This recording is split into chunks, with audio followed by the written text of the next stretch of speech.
So I come just trying to create some suspense because I was told it's going to take us maybe half an hour to come here and we ended up taking almost 1 hour and a half. I'm very honored to be here tonight and thank you for inviting me. Yes, I teach at Al-Azhar University. I don't know, how many of you know Al-Azhar University? Okay. It's the oldest university in the world. And the oldest Islamic university in the world. It's more than 1,000 years old. The university, not me. Okay. So, we're here tonight to talk about the Qur'an burning doubts. So we need to explain what we mean by the Qur'an and what type of doubts. And before we go into this, I want to ask you a question. Say yes or yes. Can I? Hello? I like to interact with people. I don't like just to talk, okay? So expect me to ask questions, to move.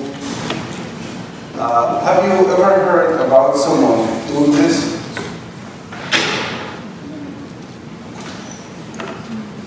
Have you heard about this before? Yes. Have you heard in 2002 that they did some caricatures, like the Danish cartoons, making fun of the Prophet, peace be upon him? Yes. And I was teaching Islam at some point in the United States, and I met one of these people and I asked him, have you read the Qur'an?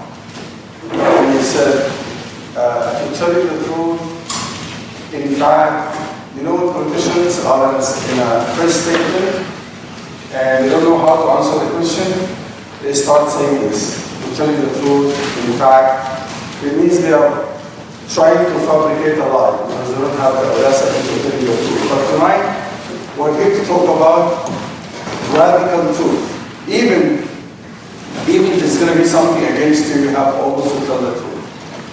So I said to him, just say it bluntly. Have you read the Qur'an? He said, no. I said, why are you burning the Qur'an? He said, because I was told. They told me. I said, this is not authentic knowledge. Because if you want to learn something, you have to go to the sources. And this is why, yes, some people burn the Qur'an because they have doubts. And thanks to the media in the West, they always plant these doubts in the hearts of people. And they spread that propaganda and these misconceptions about Islam. Have you heard this word before? I was on the plane and I was just making some changes to my slides, and the person next to me, she said, are you a Muslim? I said, no. I'm a Muslim. And then I told her, can you repeat after me, please? Say Islam. She said, Islam. I said, no. It is Islam. Even like, that simple thing, people should say it properly at least. Okay? So some people, as we say in English, man is the enemy of the unknown. You don't know about something, you might start attacking it. So if you haven't read the Qur'an, why would you burn it? He said, because it breeds a generation that's violent. It teaches people to kill. Because Islam teaches terrorism. Islam is a fundamental religion. And I said, can you give me one single verse from the Quran that talks about this? As I'm going to share with you later. And you'll have a very good speaker tomorrow, specifically talking about just one topic, which is jihad. The G word that everybody's scared to talk about. And they will quote you some verses from the Quran out of context. And on my way here, I was sharing with the brother who's driving me. I said people will always quote chapter 2, Surah Al-Baqarah, verse number 191. And it says, وَقَتْلُوهُمْ حَيْثُ وَجَدْتُمُوهُمْ. Kill them wherever you find them. وَأَخْرِجُوهُمْ مِنْ حَيْثُ أَخْرَجُوكُمْ. And expel them from the exact same place where they expelled you. They say, what is this teaching? Kill them. I said, did you read the verse before it? 190? Do you know the context? It's talking about a situation that was happening more than 14 centuries ago. One time I was talking with my son, he came to me when he was young at the school. He's at the university now. And he said, Dad, I feel so much pressure amongst my, classmates.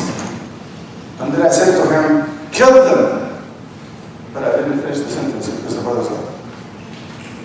I said, with love, with kindness, with patience.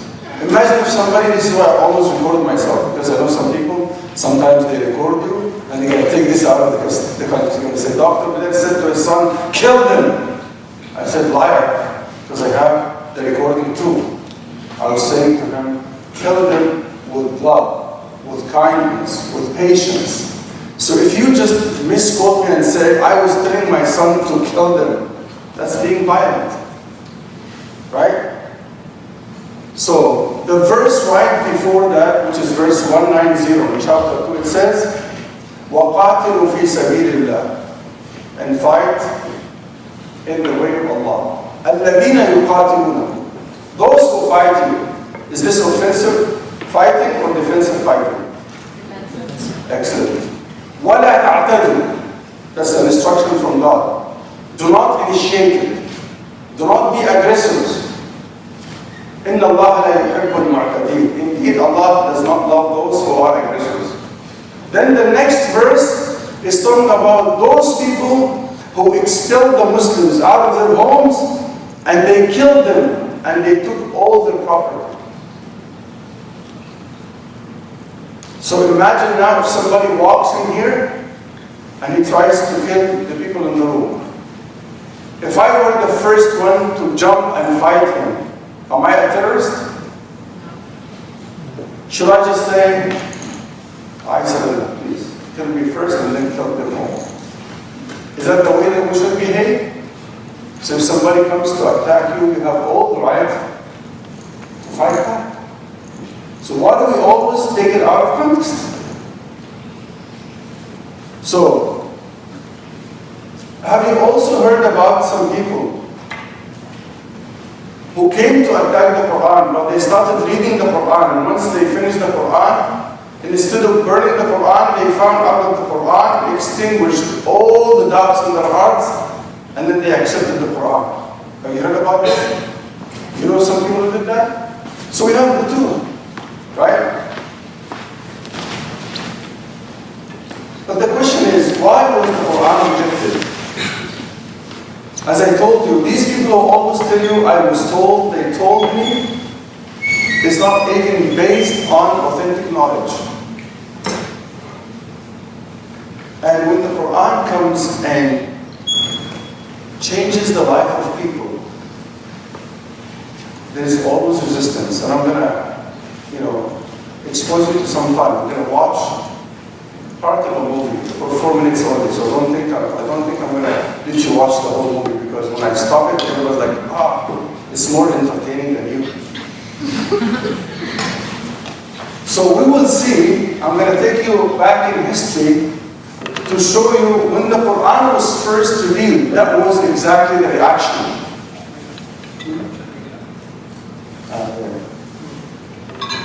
Maybe just finish this introduction. So, more than 14 centuries ago, when the Qur'an was first revealed, it was revealed to the Arabs in Mecca, in what's known today as Saudi Arabia. But back in the days, it was called Arabia. Who was the first one to reject the Qur'an? Who was the first one to reject the message of Prophet Muhammad? Who? Umar ibn Khattab. Wrong answer. Abu Jahl. Another wrong answer. That's it. If you tell me his real name, I'm going to give you a candy. But if you make it, no, not your name, his name. He's telling me Friday. Abu Lahab was not named Friday. So, yes? Abu al-Hakam. Abu al-Hakam was the kunya of Amr ibn Hisham, who was later on became Abu Jahl. So you give me a chocolate and you give the right answer. You give candy for those who give the right answer. The right answer is, his name is Abdul Uzza ibn Abdul Muttalib. He was the uncle of the Prophet. And there is an entire surah in the Quran. You can never miss it. Can you repeat after me? 111. Yeah, triple one. That's the name of the surah. It's called Al-Masad. And we always call it Surah Abu Lahab, because this is what he was named that.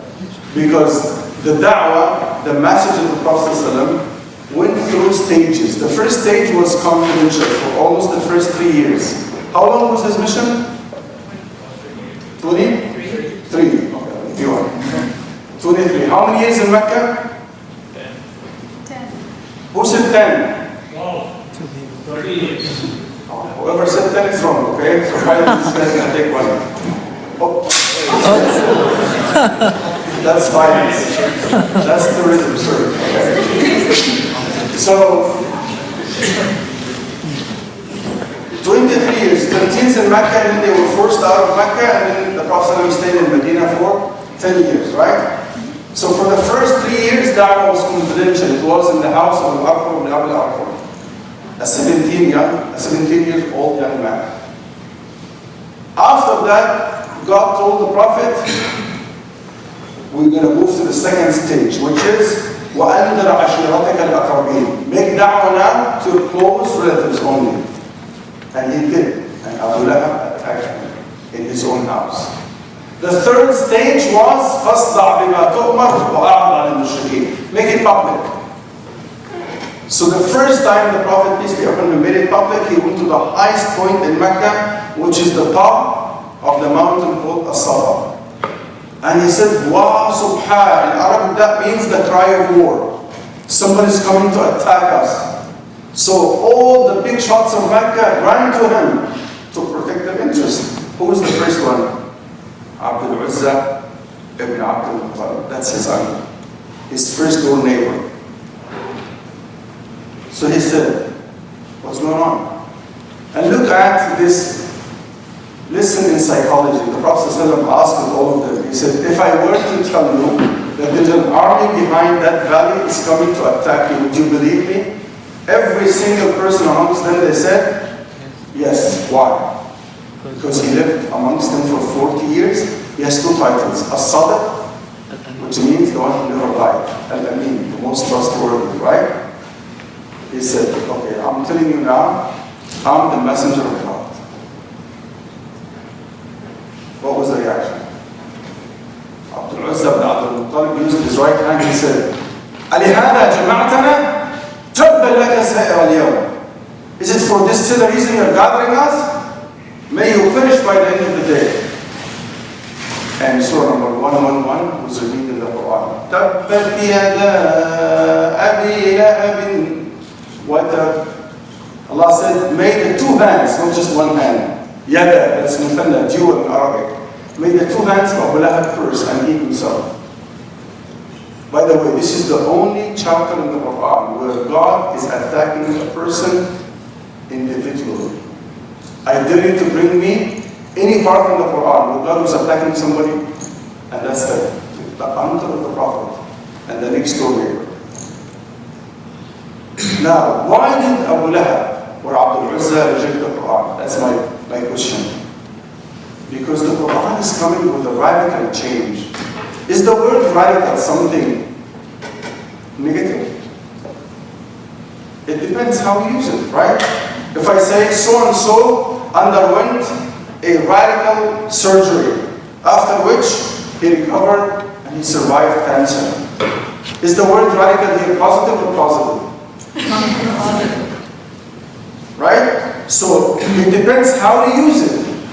Because today they play games with the language, and if you want to demonize someone, just give them a label. Right? Okay. When you are not practicing Islam and you're supposed to be a Muslim, and then all of a sudden you had an accident, and then you stopped and you started thinking, I could have died, but now I have a second chance. So it's a turning point in your life, and then maybe 2-3 years later you say, that was the best thing that happened in my life. It made me stop and think and change everything. Man, that was a radical change. I started practicing everything in Islam. Is radical here positive or positive? You have to think about how do we use the word. It could be negative, it could be positive, right? Now, again, the question is, why did Abu Lahab reject the Quran? You know why? This man was almost the secretary of Quraysh. He was a very successful businessman. He has lots of money.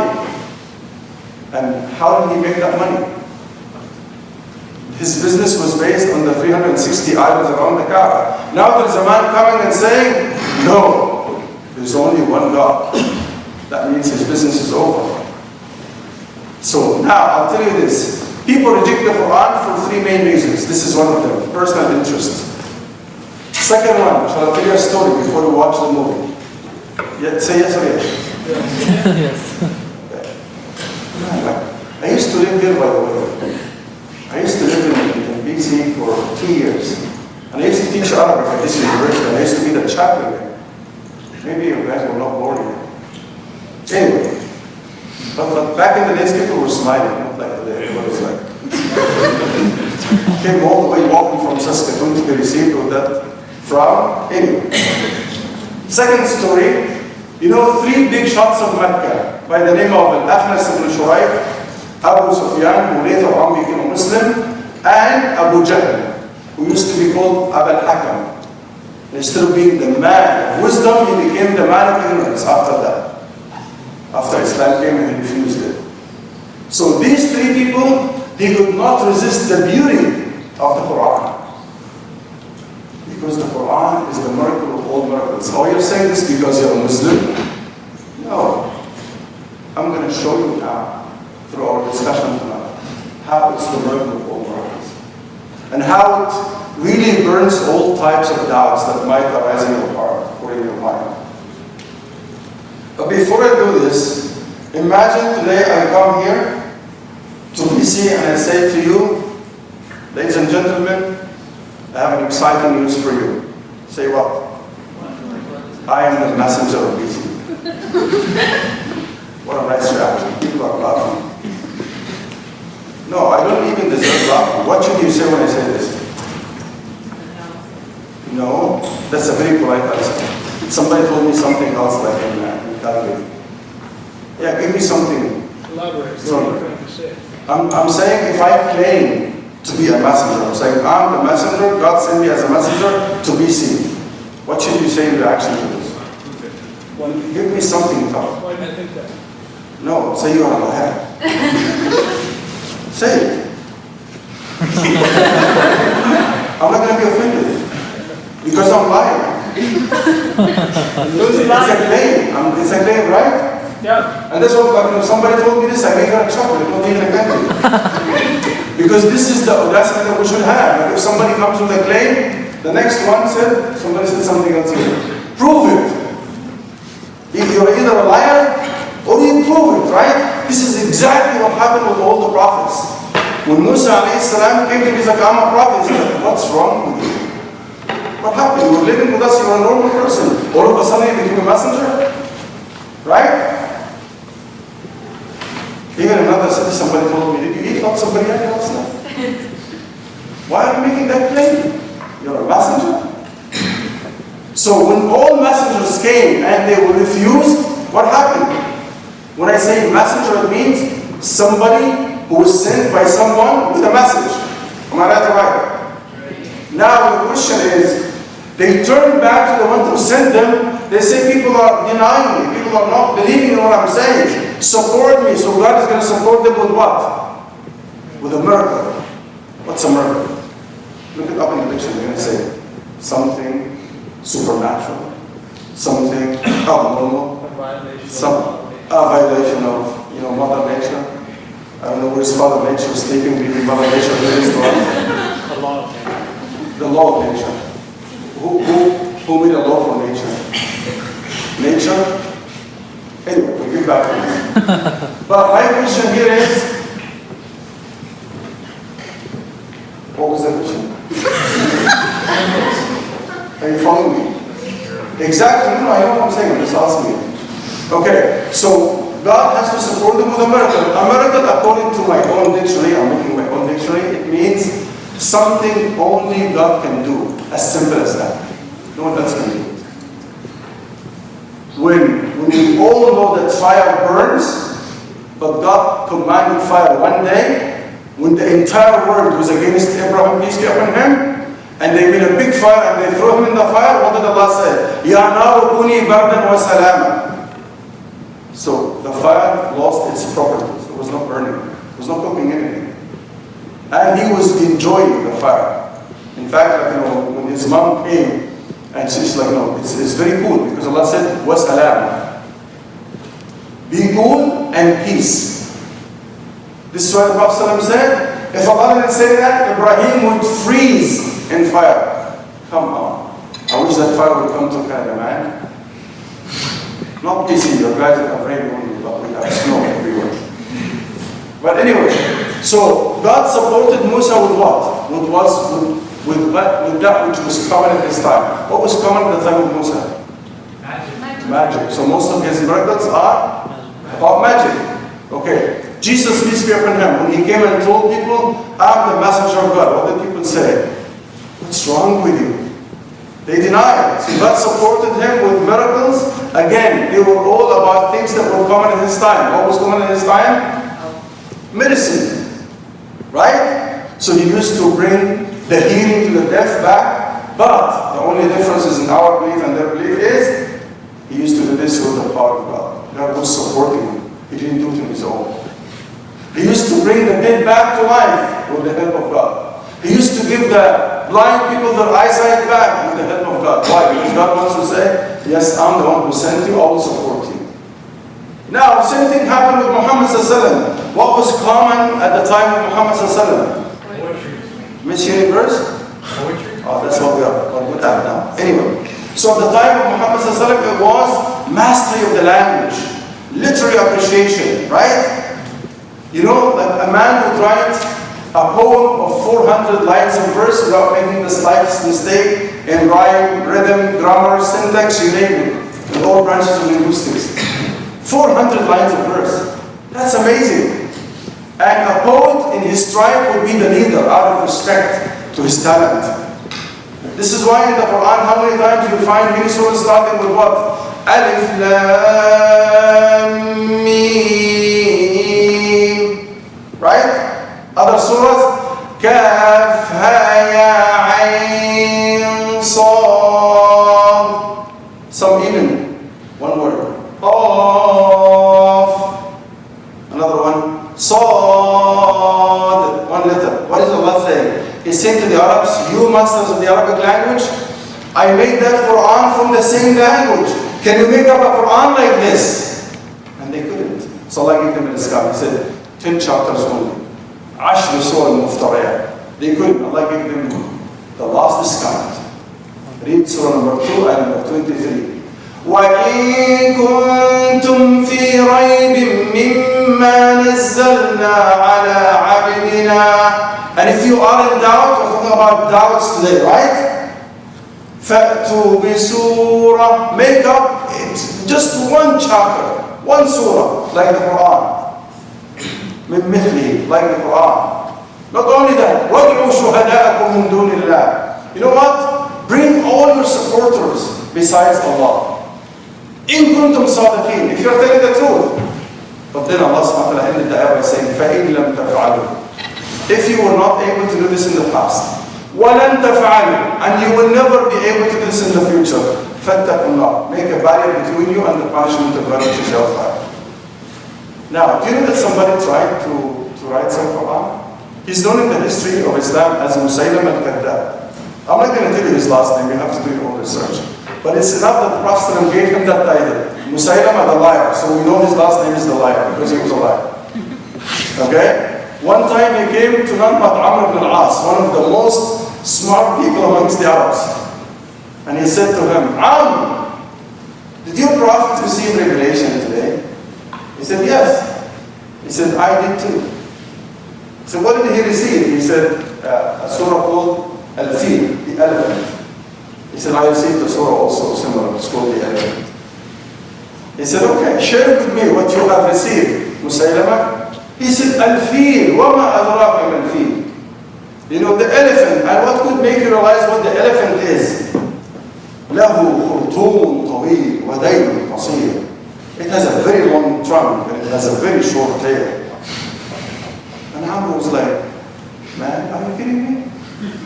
Is this the Quran that you received? He said, yeah. He said, you know that I know that you're a liar. Get away from my face and never ever talk to me about this again. Because people think when they imitate the style of the Quran and feel وَمَا أَدْرَاكَ and feel, but what's the content? The content of the Quran is so deep. So basically, so the first reason was personal interest, the reason people rejected the Quran. The second reason, I told you the story of those three people, Ahmed ibn Shuraik, Abu Sufyan, and Abu Jahl. They used to sneak during the night and they go to the house of the Prophet, peace be upon him, to listen to the Quran because they couldn't resist the beauty of the Quran. Every single night after midnight, and they are hiding from everyone. And they don't tell each one that they are there. But like when it's almost the day breaks and they're going home, they run into each other like, what brought you here? I was visiting my aunt. And the other one, I was going to Shaitan Portugal. She's my very they just gonna fabricate any lie. And they're gonna say, listen, we are the leaders.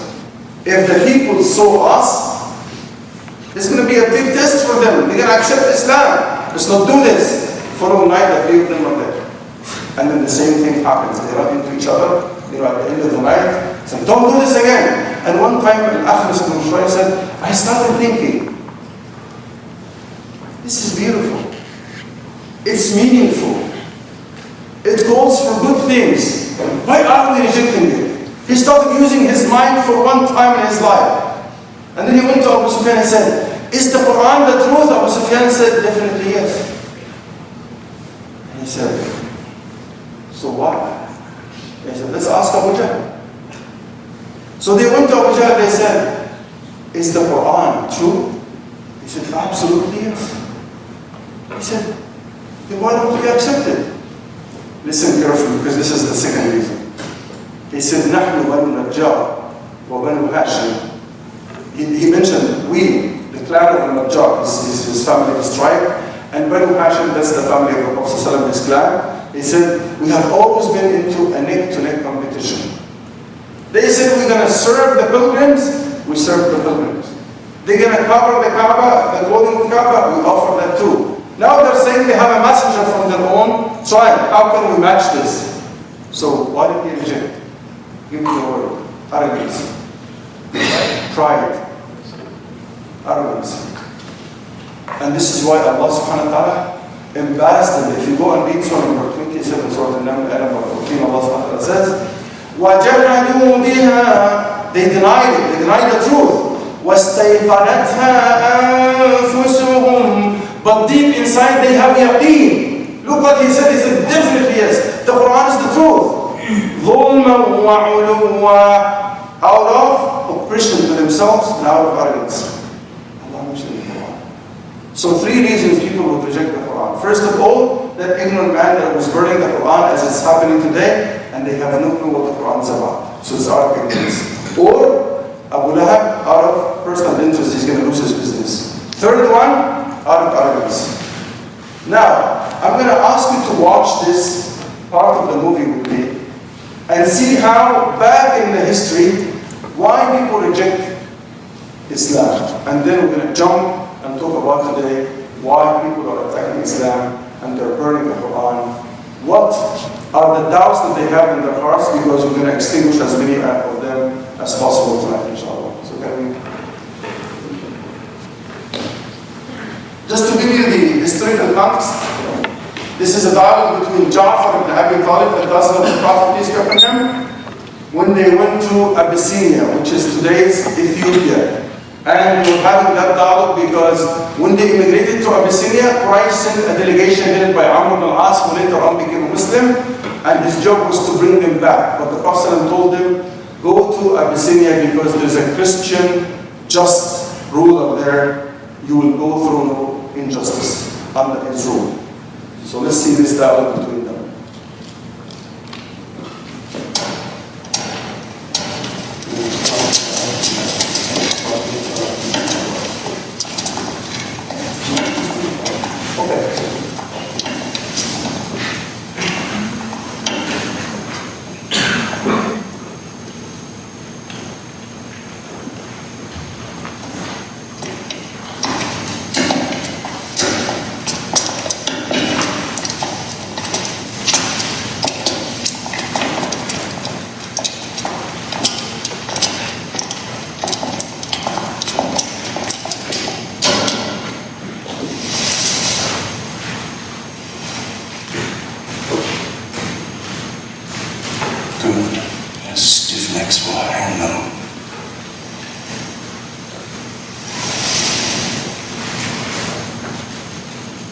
you bound yourself before your prophet? Muhammad is a man. We kneel only to God. Where are Muhammad's miracles, Jafar? If he were a prophet, he'd light the sky with miracles. Indeed, this is true. God has given his prophets a sign of miracles, that we may recognize them. The miracle of Muhammad is the Holy Qur'an. A book written by an illiterate, attributed to God. I think the emperors have enough. I'm mindful of Pentecost, when God set down tongues of fire from the heads of Christ's apostles, so they could speak the many languages of the world that they knew not before. But do such miracles happen in our times? I've heard enough. You've made a poor case.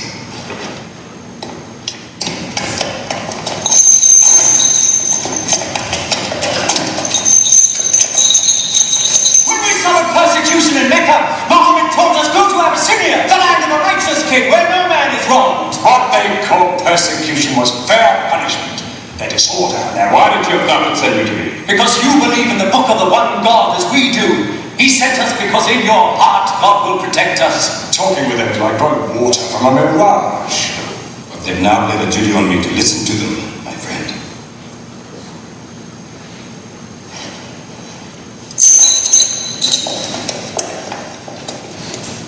Go on. For years, we worshipped wood and stone, images of our own manufacture. We lived in ignorance of God. We had few earthly laws and no heavenly laws. The rich neglect the poor, and the natural pity of man, whereby he lifts his brother up when he is fallen, is described by them as upsetting social order.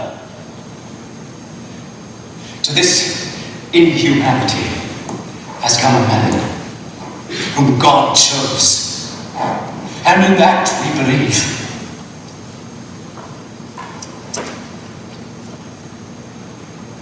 You're overcome. I beg you to collect yourself. I speak of the messenger of God. Muhammad teaches us to worship one God, to speak truth, to love our neighbors as ourselves, to give charity. Even a smile can be charity. To protect women from misuse, to shelter orphans, and to turn away from gods of wood and stone. I cannot keep still and hear this blasphemy. We are an ancient civilization. To call our gods wood and stone is to speak ignorantly of them. The idol, the form, is not what we worship, but the spirit that resides within the form. I agree that idolatry is not always fully understood. Thank you. Now let me bring him back to the women. God made woman to be the proper companion of man. She is different, but equal. Equal! We buy them, feed them, clothe them, use them, discard them. Women equal to us?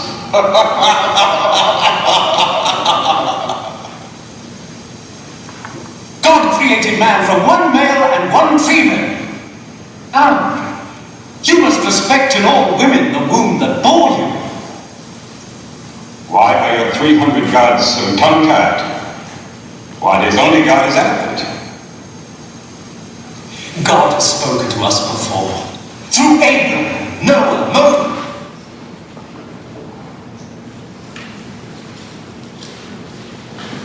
Sorry, it's not a movie night, okay? I just want you to watch this part of the clip because it summarizes exactly the radical change that Islam came with to shape that society. Imagine there were how many idols around the Kaaba? 360 around the Kaaba. So now, imagine somebody's coming and saying there's only one God. What's the reaction? Look at Amr when he expressed their attitude and how do they see women. He said, women are equal to us, and he was laughing. He said, no, we buy them, feed them, clothe them, use them, discard them. That was how people treated before the coming of the Quran. So imagine when the Quran comes and say no. In chapter 49, verse number 13, God says, Ya ayyuhan nas, O mankind, inna khalaqnakum min dhakarin wa untha.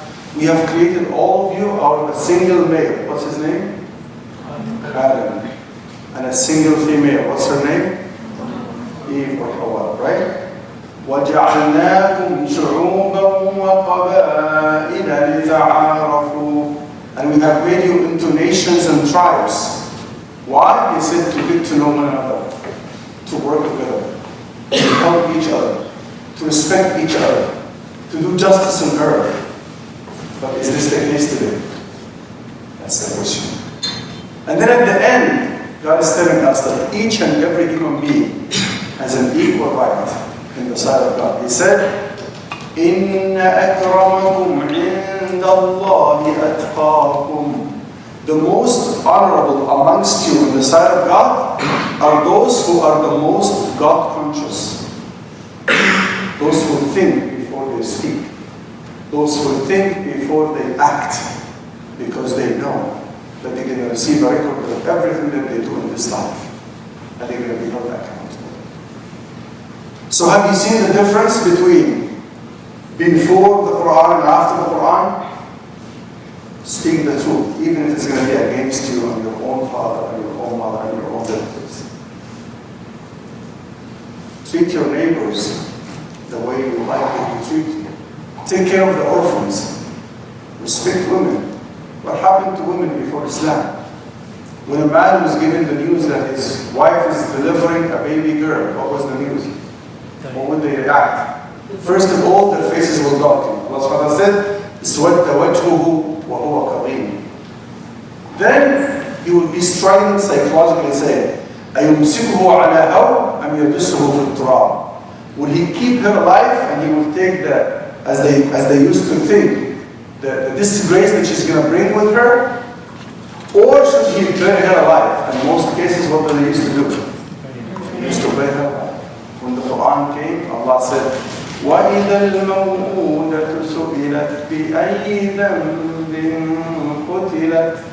On the Day of Judgment, Allah is going to bring that savage man who used to bury his baby girl alive. Allah is going to even ignore him. Look at the scene in the Quran. Allah says, He's going to ignore him, He's going to talk to the victim. He's saying, what crime did he commit to be buried alive? How would that man feel at that point? That's the Quran. Now, let's move on. What is the word Quran? Because we need to know the topic that we're talking about. The Quran, learning doubts. The Quran stems from the verb qara or yaqra in the Arabic language, which means to read or recite. And Quran is the noun ala wazn fa'alan. It's the hyperfull form of yaqra. It means qira. It's the book that is the most widely recited or read in the entire world. How many Muslims do we have today? It's almost like they say 1.8, 1.9 billion. Okay, so one of every 5 people on earth is a Muslim. Now, reading the Quran is an act of worship, right? You can read a story, you can read a book, and you're excited when you buy that book. But then once you finish it, what happens to the excitement? Just put it on the shelf for a year or two, right? And when you start reading it, you're not that excited as the first time. But when you read the Quran every single day, you learn something. I've done a PhD on Surah Yusuf. And until today, when I read Surah Yusuf, I'm learning something new. Until today. So, quickly, this is what the Quran is, but I'm going to go back and talk about it more in a few seconds. So some people, as we mentioned, because they don't know the Quran and the message contained in the Quran, so they burn the Quran because of the doubts that are thrown into their hearts by the media. But the Prophet said something very good. He said, أَلَا إِنَّ لِكُلِّ دَاءٍ دَوَاءٍ. Indeed, for every disease there is a remedy. وَدَوَاءُ الْعِيِّ السُّؤَالِ. And the remedy for ignorance is to ask. So basically, instead of just burning the Quran and say, I was told, it creates violence and it teaches people to be jihadis and this and that. You know, before you make that claim, you need to learn first. So you speak based on knowledge, right? So that's my invitation for people. Instead of burning the book, read the book, and the book will burn all the doubts in your hearts, as we're going to talk about some of them tonight. I'm sure that you heard about people who did that. Like they read the book, understood the book, and then they ended up extinguishing all these doubts in their hearts, so they submitted the book. But why did they submit the book? Because they realized the following. Number one, it's the Word of God. Let me ask you a question. Can I? Say yes or yes. I call this Egyptian democracy, okay? I'll tell you this. Has anybody of you read the Bible? Okay. Does the Bible, God talk in the first person? Does he talk to the people? Or is it just stories and a biography and some stories, right? But listen, in the Qur'an, it's the only book where you will find God talking to us directly in the first person. It's a revelation from Him to us. Yes, through Muhammad, peace be upon him, and through Jibreel before that, but He talks to us in the first person. I'm going to give you examples. 8 times in the Quran, God says, Ya Bani Adam, O children of Adam. Is that you and me? Say yes or yes. Right? We're all the children of Adam. But when He says, Ya Bani Adam, O children of Adam, it's believers and non-believers. 20 times in the Quran, God says, Ya ayyuhan nas, which means, O mankind, O people. Again, is He talking to us? Are we mankind? Question is, again, Muslims or non-Muslims. Yet 89 times in the Quran, He says, Ya ayyuhal ladhina amanu, O you who believe. That's a special call. Some people pick up that call, and some people ignore it. 89 times. And I want to give you this analogy. If somebody calls you, I can tell if you like that person or not. You know how? If you look at the screen and smile, and you pick up the call right away, you love that person. And you pick up the call right away. Do you want that call to end? Every time the other person, the other end tries to finish, it's like, hold on, I have something to ask. Am I right or right? Okay.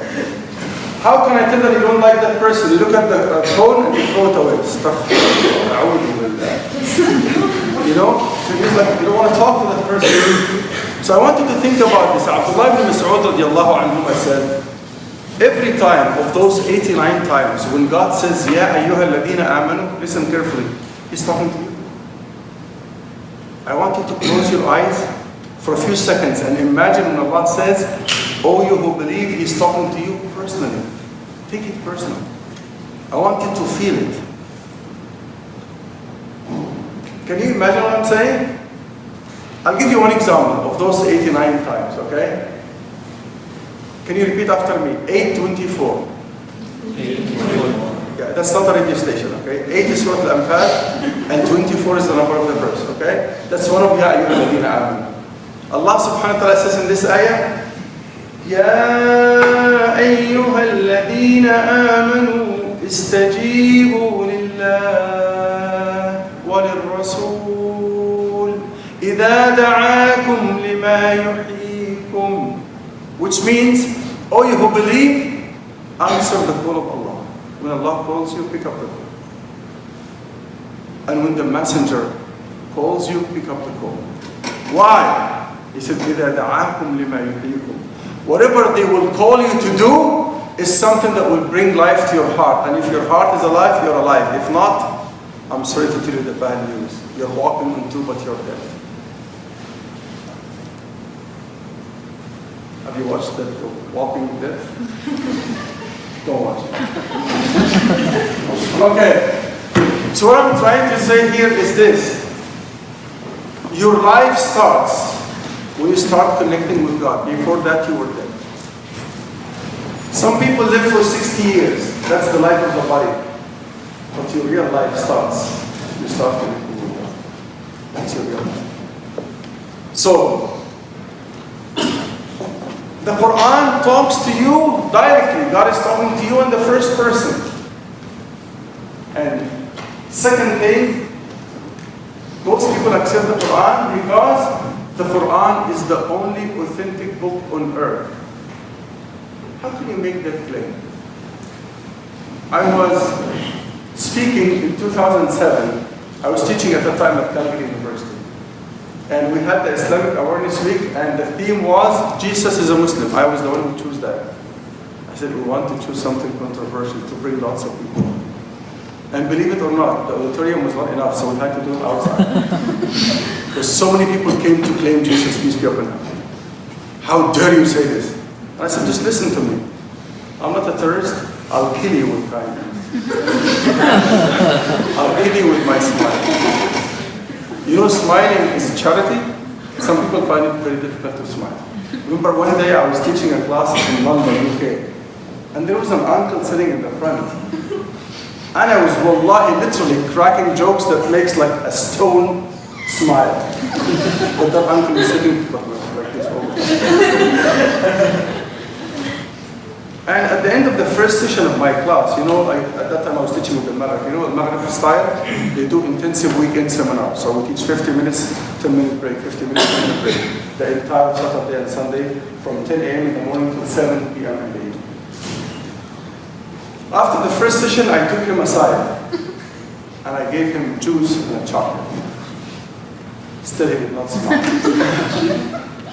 I said, Uncle, I'm inviting you to biryani, inshallah, for the lunch. I'm going to pay for your biryani. Still he did not smile. Then I said, are you mad at me? And he was like, this is international language, right? That means what? Yeah. Yes, and that means? No. But I don't know what does that mean. It's like halfway. Anyway, so I said, why? And this is exactly what he told me. He said, do you think your tie, because I'm always like this when I speak, do you think your tie will take you to Jannah? And I like those challenging people. I said, but I don't think it's going to take me to hellfire. Do you think so? And then he's like, I don't know. I said, okay, if this is what's making you mad, I just took it off and I put it in the table. And subhanAllah, next session he was laughing, he was smiling. So the problem was in the tie. I said, okay, let me just, wallahi, I was teaching tafsir just tabarak. I left the tafsir completely and I talked about this because out of ignorance today, sometimes we think of culture and we make culture supersede religion. And that was my first question during the next session. I said, okay, I went away from the uncle because I didn't want him to take it personal. I started asking students, I said, who is in this class? I had 390 students on that day. I said, who is in the class believes or knows the favorite dish of Prophet Muhammad ﷺ? And none of them could give me the answer. I said, Astaghfirullah. You're not following the sunnah of the Prophet and eat the same food he used to eat? And you claim that you love him? What's the favorite dish of the Prophet? It's not biryani. It's not utka for the Somalis. It's not mahshi for the Egyptians. It's not fattoush for the Lebanese. Do you know what it's called? It's called al-tharid. You know the ingredients? Okay, join me inshallah next halqa. I'm going to talk about the kitchen. But what I'm trying to say, I was trying to drive my point. You're claiming that you love the Prophet ﷺ and you don't know even his favorite food?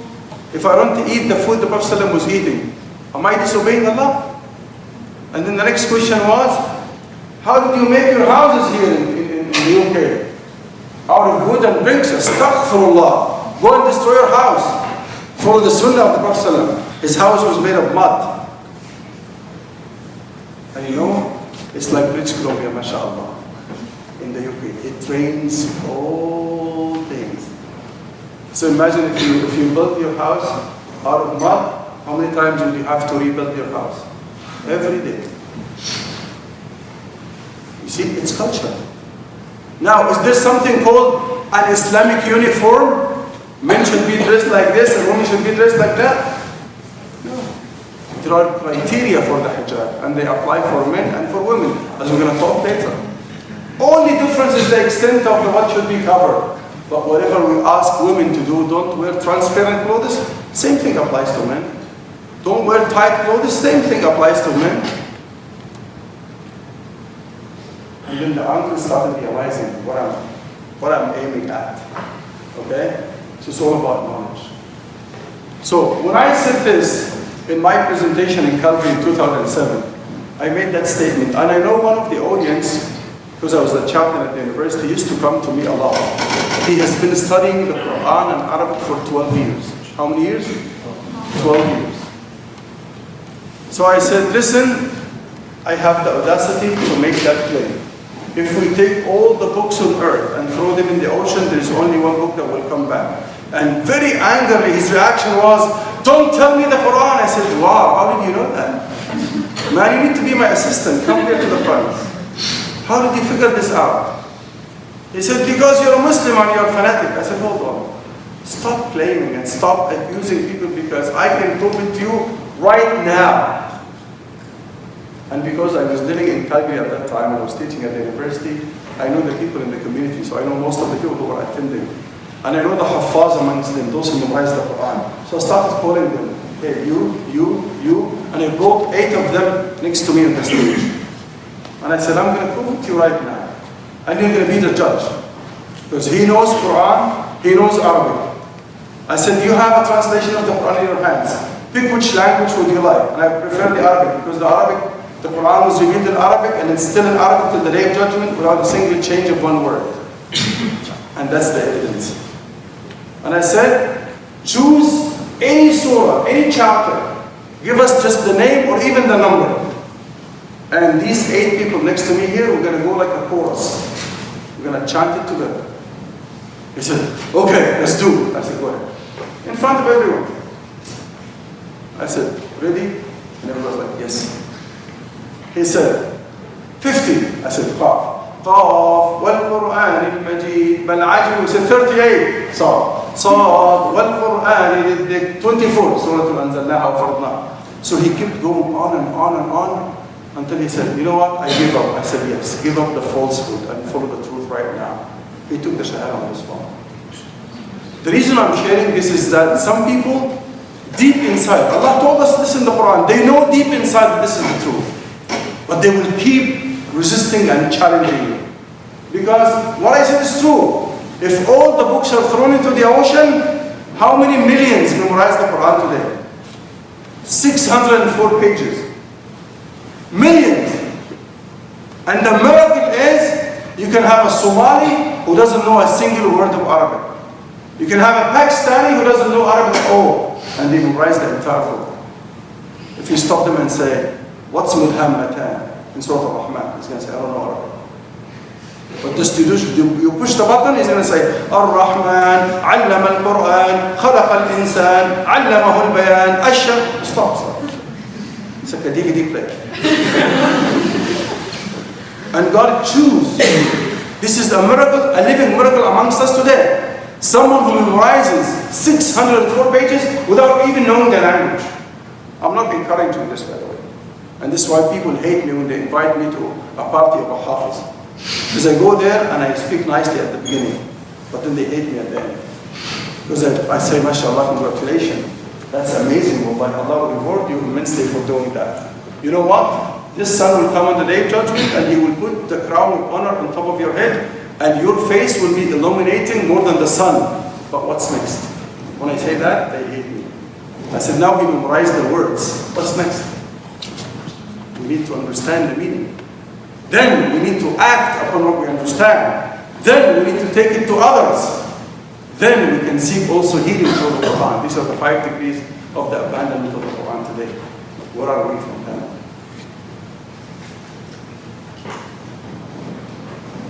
Three, do you know how many prophets Allah sent across history?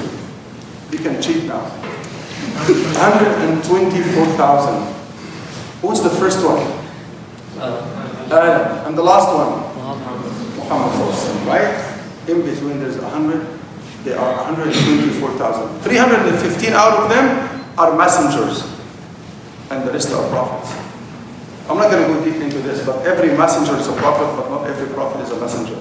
A very simple example that will make you understand this: Musa alayhi salam is a messenger because he was given a message, which is the Torah. But Harun, his brother, he followed the same message, so he's a prophet. Is that clear? Okay. Now, 50 of them are mentioned by name in the Qur'an.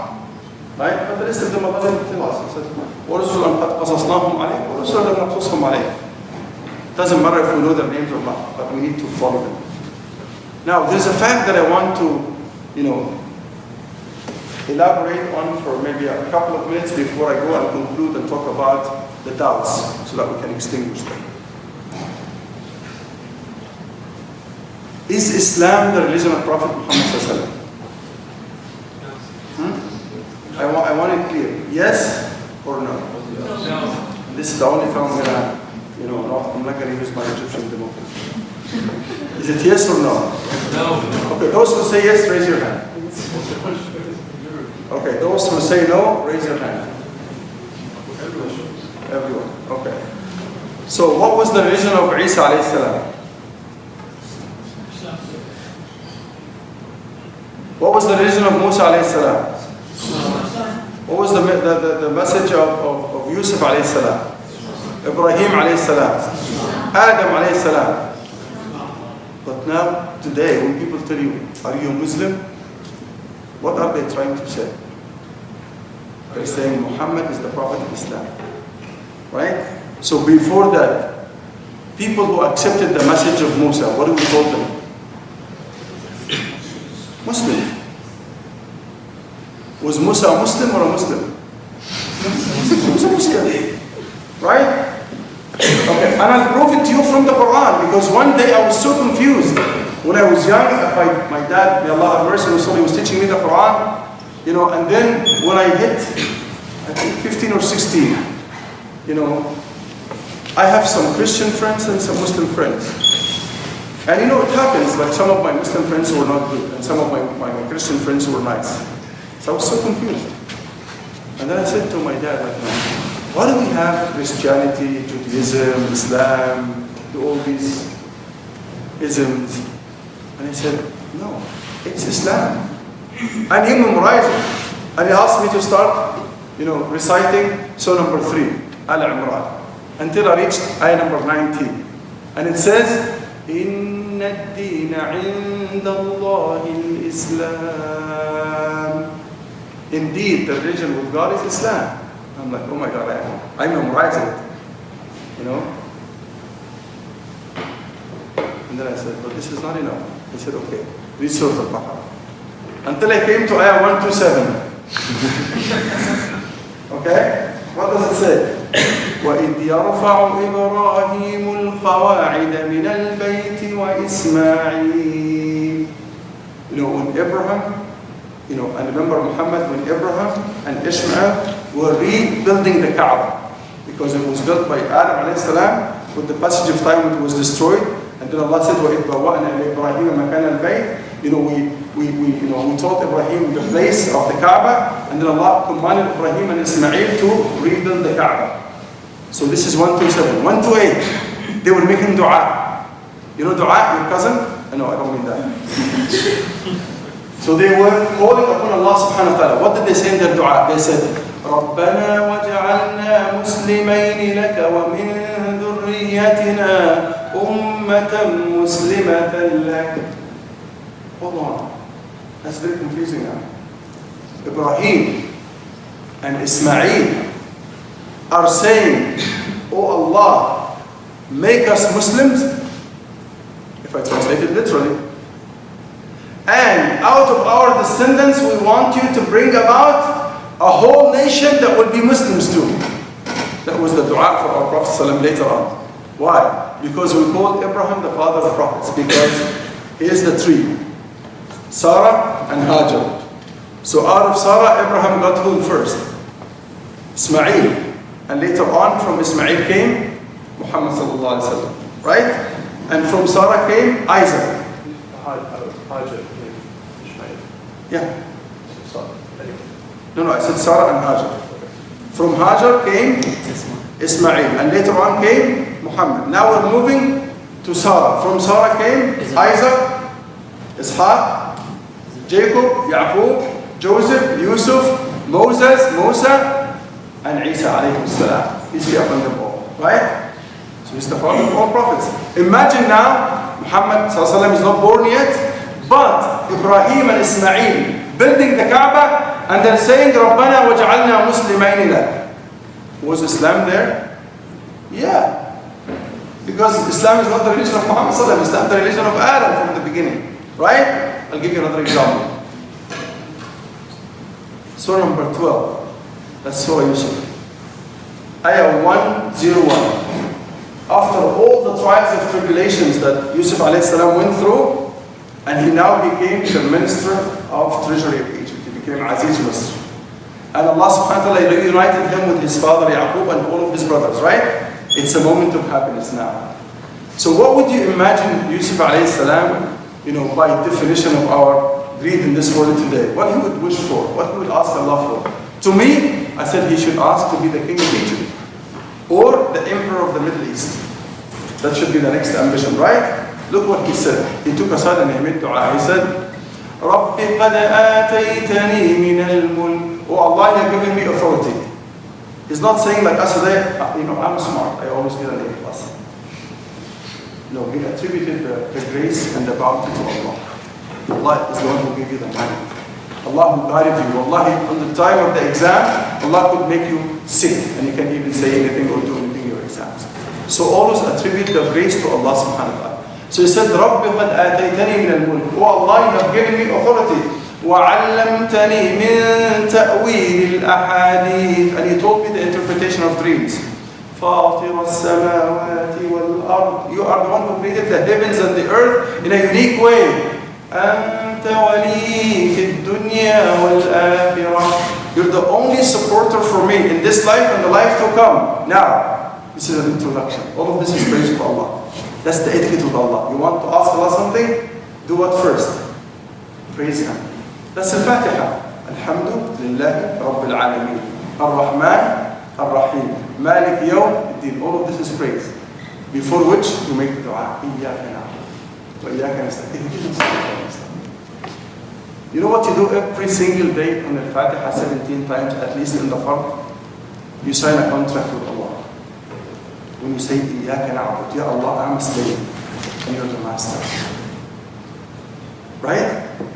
And the slave should always wait for the master to give him instruction. This is why you say, I'm sitting here waiting. Ihdina as-sirat al-mustaqim.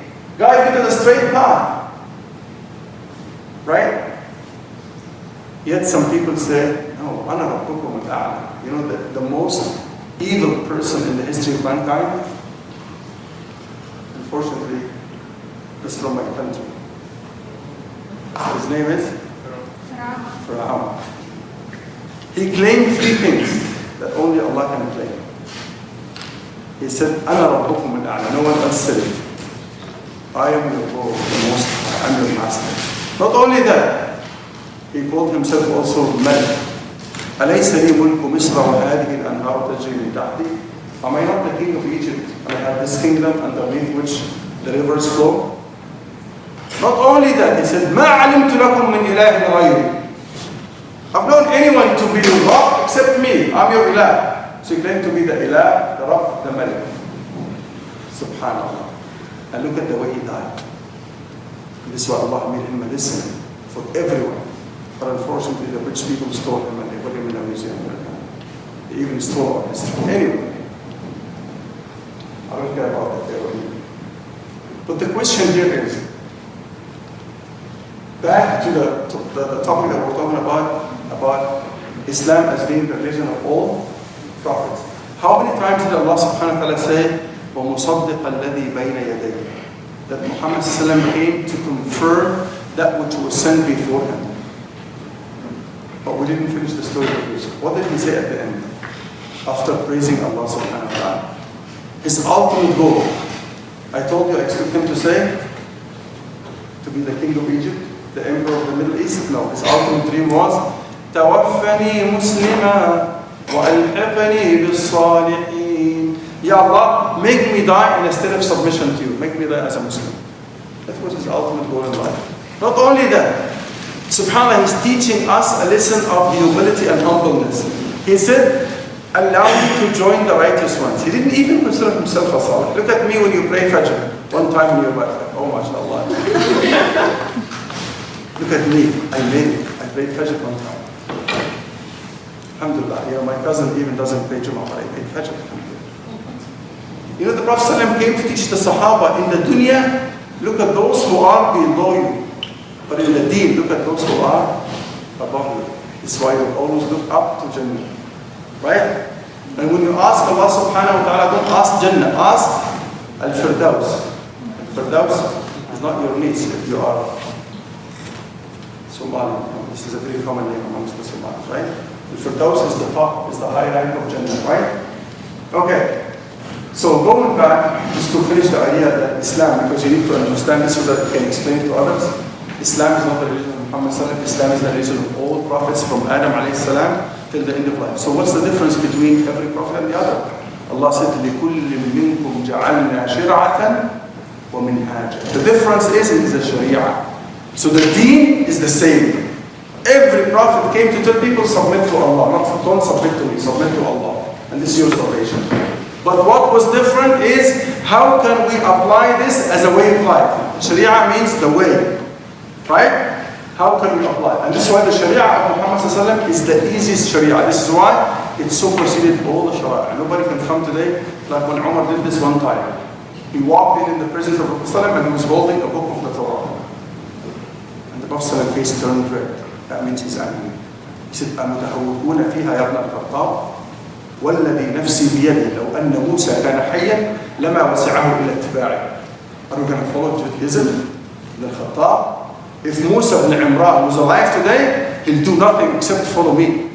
Because the Sharia of Muhammad is the last Sharia. So it superseded all the Sharia that came before. You know why? Because Allah made it easier and easier until it came into the Sharia of Muhammad. In the Qur'an, it's the easiest Sharia. Shall I give you an example? You all know this in Surah Al-Baqarah. Allah subhanahu wa ta'ala said, if people wanted to be redeemed, if people want to make tawbah, if people wanted to repent at the time of Musa alayhi salam, you know what they had to do? Kill each other. They had to die. Then Allah bring them back to life. فَتُوبُوا إِلَى بَارِئِكُمْ فَاقْتُلُوا أَنفُسَكُمْ فَتَابَ عَلَيْكُمْ. That's in the Qur'an, Surah Al-Baqarah. So they used to line up, kill each other, and Allah says, ثُمَّ بَعَثْنَاكُمْ مِنْ بَعْدِ مَوْتِكُمْ لَعَلَّكُمْ تَشْكُرُونَ. Then we bring you back to life. Imagine if you have to go through death if you want to repent. How difficult is that? I told you I'm a professor at Azhar University. One day, I walked into my class and I said, we're going to make tawbah today, inshallah, the way of Musa alayhi salam. The whole class walked out. I said, come back, I'm just joking. We'll do it easier. I'm just going to cut one of your fingers. They said, no. I said, okay, sit down. SubhanAllah. In Islam, in the Sharia of Muhammad sallam, all what you need to do is what? If you want to repent, shed some tears. Be sincere. Say, Ya Allah, I'm sorry. Dim your room during the night, start remembering some of your sins and say, Ya Allah, I'm sorry, I will not do this again. That's it. Those tears that will come down will forbid fire to touch your eyes. عَيْنَانِ لَا تَمَسُّهُمُ النَّارِ عَيْنٌ بَكَتْ مِنْ خَشْيَةِ اللَّهِ وَعَيْنٌ بَاتَتْ تَحْرُسْ فِي سَبِيلِ اللَّهِ. The Prophet ﷺ said, two types of eyes will not be touched by hellfire. Eyes that shed tears are of consciousness of Allah. And the other type of eyes are the eyes that are up all the night guarding the boundaries and the borders of the Muslims. Okay, moving on. So now we know how to respond to people who say, you know, Muhammad is the prophet of Islam. All prophets are the prophets of Islam. And the Prophet gave us this beautiful analogy, by the way. He said, مَثَلِي وَمَثَلُ الْأَنْبِيَاءِ مِنْ قَبْلِي. The likeness of me and all prophets before me is like someone or some people who came to build or establish a building. And that building was amazing. When people pass by that building, they say, what a beautiful building, except for that missing block of brick. They said, I'm that missing block of brick. I just came to perfect the building. As if there is like a chain full of rings. So Prophet Muhammad is the last ring in the chain. Is that clear? Okay. Moving on. to. I summarized the entire Quran to this verse, and I want you to listen to it carefully. The Quran invites humanity to, and I want you to look at this adjective. Ethical, legal. Ethical means manners, akhlaq. Legal means a law, because we have to have a law to govern us, right? So the law of ethics is the best one. And that's what the whole Quran is about. When Allah subhanahu wa ta'ala praised Prophet Muhammad sallallahu alaihi wasallam, what did he say? He's handsome. And he said, وَإِنَّكَ لَعَلَىٰ خُلُقٍ عَظِيمٍ. You have the best standard of good manners. That's what he praised about him. Because if I memorize the entire Quran, and I have the long beard and the short stubble, and I'm frowning and I'm treating my family the worst treatment, and I have issues with temper, and I have no success in this life, this is not Islam. The Sahaba were very, very successful in the deen, and they were very successful in the dunya too. Yusuf alayhi salam, he went through a lot. But who guided Egypt through the crisis and the neighboring countries? He was an expert in crisis management. If he were alive today, he would teach us crisis management. That's what he saw in the dream. And he led Egypt and the neighboring countries out of the famine that happened 7 years. Right? He was in jail, and everybody knows that he's innocent. He was not depressed. Look at me and you when we have a headache. We're cold for a couple of days. Say, Ya Allah, why? I'm a Muslim. I pray 7 times a day. Do you pray 7 times a day? I even go to Hajj 3 times. I don't know how many, months do you have in the year. I think Hajj is 1 time a month, right? And then, Ya Allah, you always make me sick. And when you gave me a child, he's autistic. And my neighbors who are not Muslims, they have 4 cars, they have 5 children with blue hair and blue eyes.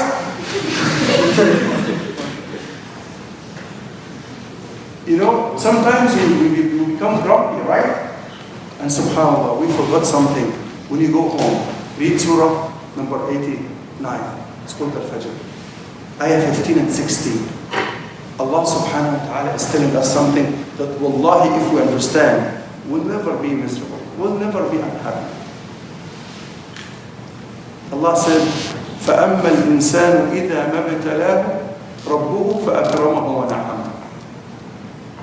Look, when Allah subhanahu wa ta'ala tests a person, listen carefully and underline the word test. This life is about a test, right? By giving him a life of ease and luxury. He has everything. But it's a test. Out of ignorance, what do we say? يَقُولُ رَبِّي أَكْرَمًا. I'm smart. I'm the son of so-and-so. And then Allah said the second type of form, or the second form of the test is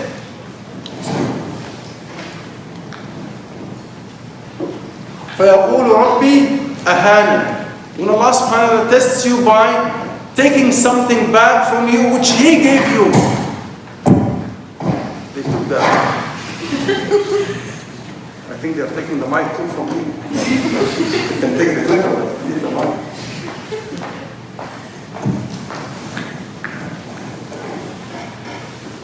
Okay, still working. So, who gave you health? Who gave you life? Who gave you eyes? Who gave you the ability to see? That's another blessing. Who gave you ears? You can never hear. Bigger than mine, okay? But who gave you hearing? Allah, right? So Allah gave us everything. If He one time takes one of your senses, when you have cold, you don't taste the food, right? So what should you react to this? Hello? Say alhamdulillah, right? So when Allah gives, He is testing. When Allah denies, He is testing. What is He testing when He gives you? Gratitude. What is He testing when He claims something that He gave you, when He claims it back? Your patience. And this one of the famous lines you hear in my tafsir is, this is the summary of the life of a Muslim. The life of a Muslim is gratitude when given and patience when denied. But out of ignorance, when Allah gives us, you say, I deserve it. I'm smart. I was up all the night. I deserve that A+. Right? And then when Allah subhanahu wa ta'ala denies you something, like you start grumpy and saying, why Allah? Allah said to both these people who say, I deserve it, and those who say, why Allah? فَيَقُولُ رَبِّي أَهَانًا. Why are you humiliating me? Allah said, كَلَّا. No. Both of you are wrong. When I give, it doesn't mean I'm pleased with you. I'm testing what will you do with what I give you. And when I deny you, I'm testing your patience. So we need to understand. So if you understand this, will you ever be unhappy? Yeah, one day I was teaching at Wake Forest University in North Carolina, and I was giving a presentation about Islam to the clip that's still on his jacket. On the right side. What have you been? Giving me suffering stuff. Okay, so I was giving a presentation about Islam, and all the professors in the religion department, like there was like a Jewish man teaching Judaism, a pastor teaching Christianity, a Buddhist teaching Buddhism. So after I finished my presentation, the chairman of the department said, Dr. Bedeir, I have a question for you. I said, go ahead. He said, but it's off topic. I said, I don't care. Go ahead. He said, man, why are you always smiling? And I'm like, oh. You know what? The best way sometimes to answer a question is to answer the question with a question. Throw it back. Anybody here married? I'm going to give you a tip. Okay, I'm going to give you a tip. Especially for the men, okay? You go home at 2 o'clock in the morning and you think your wife is sleeping. And you go very quietly and you turn the key into the doorknob very quietly because everything is dark and mashallah, the bed is in peace, nothing is moving. And then subhanallah, after turning on the key quietly and then you change your clothes and you share the bed with her quietly, all of a sudden you get a line saying, what time is it now? And you get a heart attack. Like, are you awake? Yeah, I'm awake. What time is it now? You're in trouble. It's 2 o'clock in the morning. What will you say? Even though if you say I was with Dr. Bedeir, I'm a chief in morning, no excuse, man. It's 2 o'clock in the morning. Then the best strategy, I was in this situation one time, and then I answered with this. I said, "Is this mahi?" So if you say, "Is this biryani?" She's gonna say, "Yes. I'm sure that you are the one who cooked it. It smells very nice." Because you never praise their food. You're gonna say, "Oh my God, what happened to my husband? So can we share some food together?" Yes, let's go. Done. You're out of it. So I answered the question with a question. I said to him, "Why am I always smiling? Man, why are you always frowning?" And he started thinking for the first time, yes. I said, "Last week you lost $20. You made our life miserable in the department. Man, take this 100 and smile. The $20 will never come back. You lost them some way, somehow, somewhere."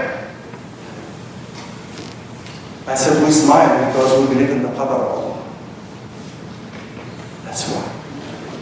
We know that nothing in the universe of Allah happens without His permission and His knowledge. This is why we accept whatever happens." Let me ask you a question. I lost my father when I was young, and I loved him so much.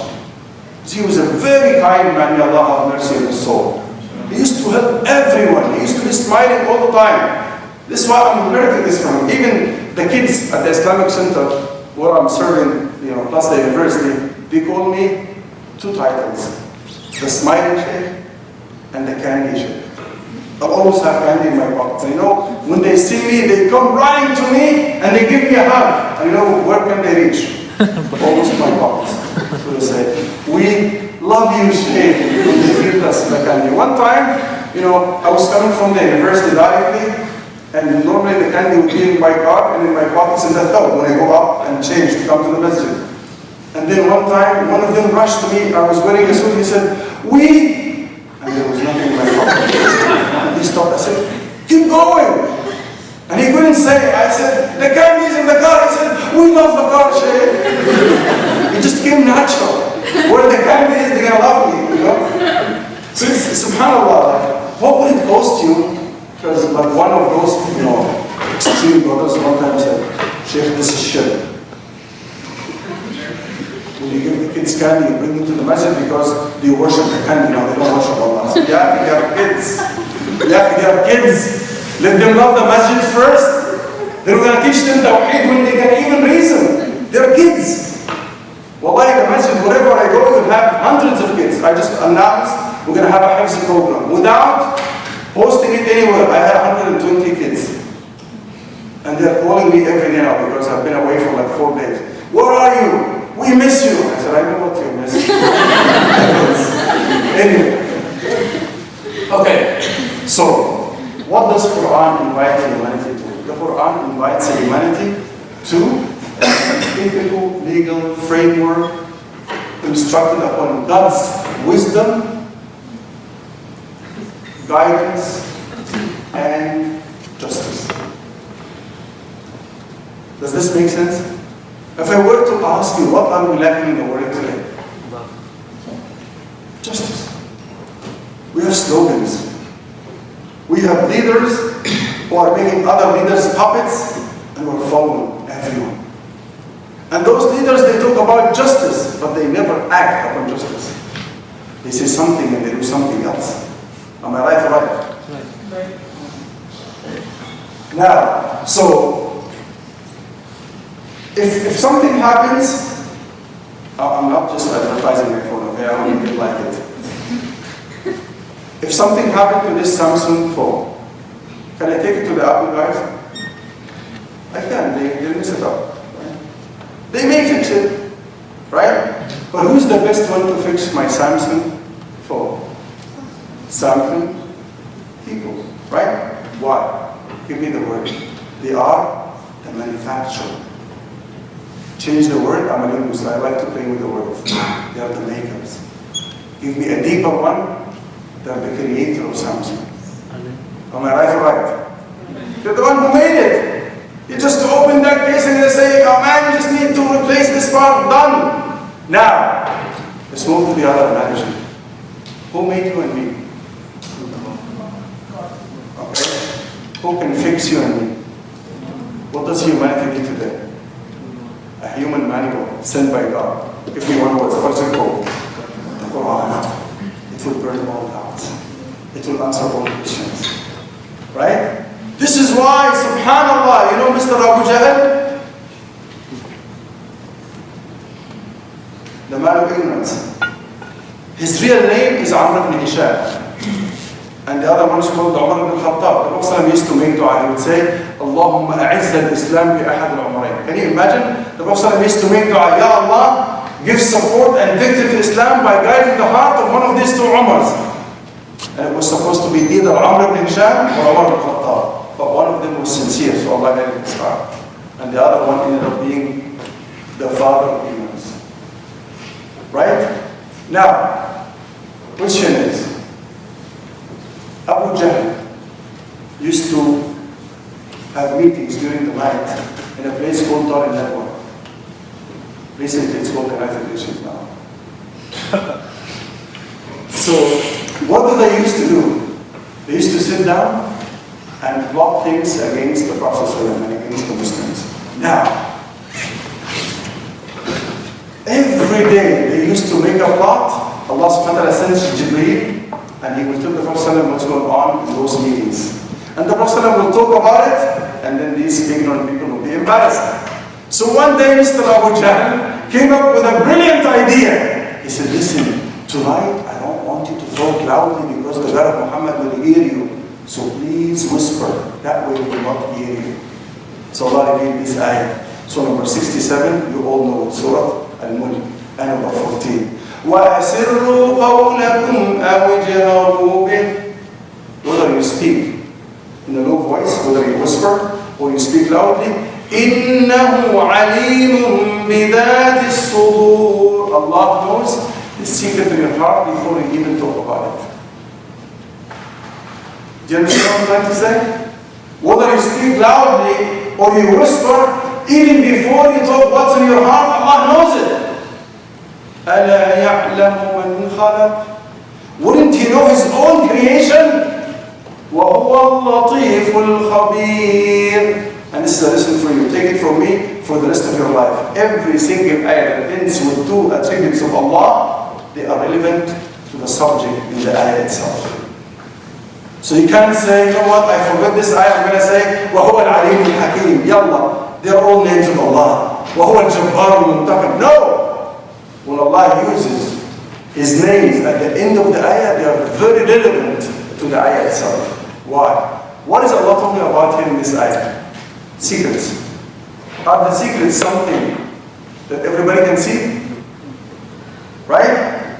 Now, so Allah used two names. He said, Al-Latif. You know the word Al-Latif? It comes from Lutf. Lutf means two things in the Arabic language. It means gentleness, and Allah is the most gentle. Second meaning is something very, very meticulously tiny that nobody can see. Who can see the secrets in your hearts? You know how sometimes the sisters come in the morning? Sometimes the brothers do. They hug each other and they kiss like 20 kisses on that side and that side, but they're stabbing each other on the back. Right? That's true. This is why I wrote one time on my cassette book page, I wrote this post. I said, the more you get to know people, the less people will be around you. Am I right about it? When you know the reality of people, you'll find that you lose lots of friends. Because they say lots of good things in front of you, but behind your back, stuff for Allah. So Allah subhanahu wa ta'ala is saying, أَلَا يَعْلَمُ مَنْ خَلَقَ. Wouldn't Allah know His own creation? وَهُوَ اللَّطِيفُ. He knows the secrets in your heart. Al-Khabir. This is also another name of Allah, is Al-Alim. You know Al-Alim? The one who knows. Khabir, the one who knows. But what's the difference? Big difference. Alim means the one who knows the external things. Al-Alim بِظَوَاهِرِ الْأُمُورِ. ولكن الخبير means Al-Alim بِبَوَاطِنِ الْأُمُورِ. It's the one who knows the internal things. Is that clear? That's the difference between Alim and Khabir. Okay, let's move on. Okay, we have a new clicker, inshallah. So keep going. So what do we know? What do we need today? Do we need divine guidance based on the fact that Allah knows His creation and He's the only one who can fix them? He's the only one who can come with a law that is perfect? Or do we need man-made law, the Western system that we live under now? I'll just expose the sufferings that we have these days. On one hand, we have divine guidance. Give me one word for divine guidance. The last one is called the Qur'an.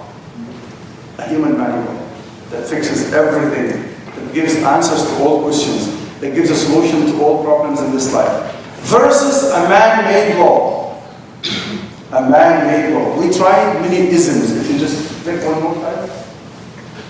We have gone through many isms. What do we mean by isms? We went through communism. For how long? 20 years, 25 years? Didn't work out. Socialism. Another ism. Didn't work. Capitalism. Didn't work. Modernism. Postmodernism. Today, secularism. How many isms? And each one come and fades away. Because it's a human product. They try to fix, and it comes with one extreme. And then it doesn't have a solution for the other extreme. Right? Let me just give the meaning of two of them. I don't have time to go through all these isms, but I'll just give you two examples. Today we live under secularism. What's the essence of secularism? God created us. That's it. Then we'll take care of this world. We'll live our life the way we love. Is that fair? Why do we hear between now and then amendment to the Constitution? What's the meaning of Constitution? The law that should govern us, right? There's a smart guy who wrote that law, right? But yet there's a smarter guy who came later on and he can find his way through that Constitution. So we have to plug that void. And then plug that void. Why? Because we have to amend the Constitution. As if we're saying, we have light, but we turn off the light and we say, where's the guidance? Where's the guidance? You and I, we have the guidance. But you know how do we use it? We put it in the shelf collecting dust for 11 months. And there is a month coming very soon. In April, inshallah. we pull that book of guidance and we remove the dust and we open it, read the words. And then by the end of Ramadan, we close it back and say, go back to sleep, Jazakallah khair, thank you. Or we put it in the car. I asked one brother one time, MashaAllah, beautiful Quran. Why do you have the Quran in your car, brother? He said, it's barakah. Just to protect the car, Sheikh. If you have a Quran in your car, it will protect your car. I said, MashaAllah, you are the barakah, man. Do you think the ink on paper and that book will protect you?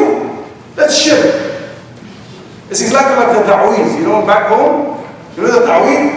You know, you go to one of those corrupt sheikh, he's going to write you something, he's going to say, just put this here, inshallah, and everything will be okay. And one time, Allah forgive me, when I was young, I was like, I think 6, 7 years old.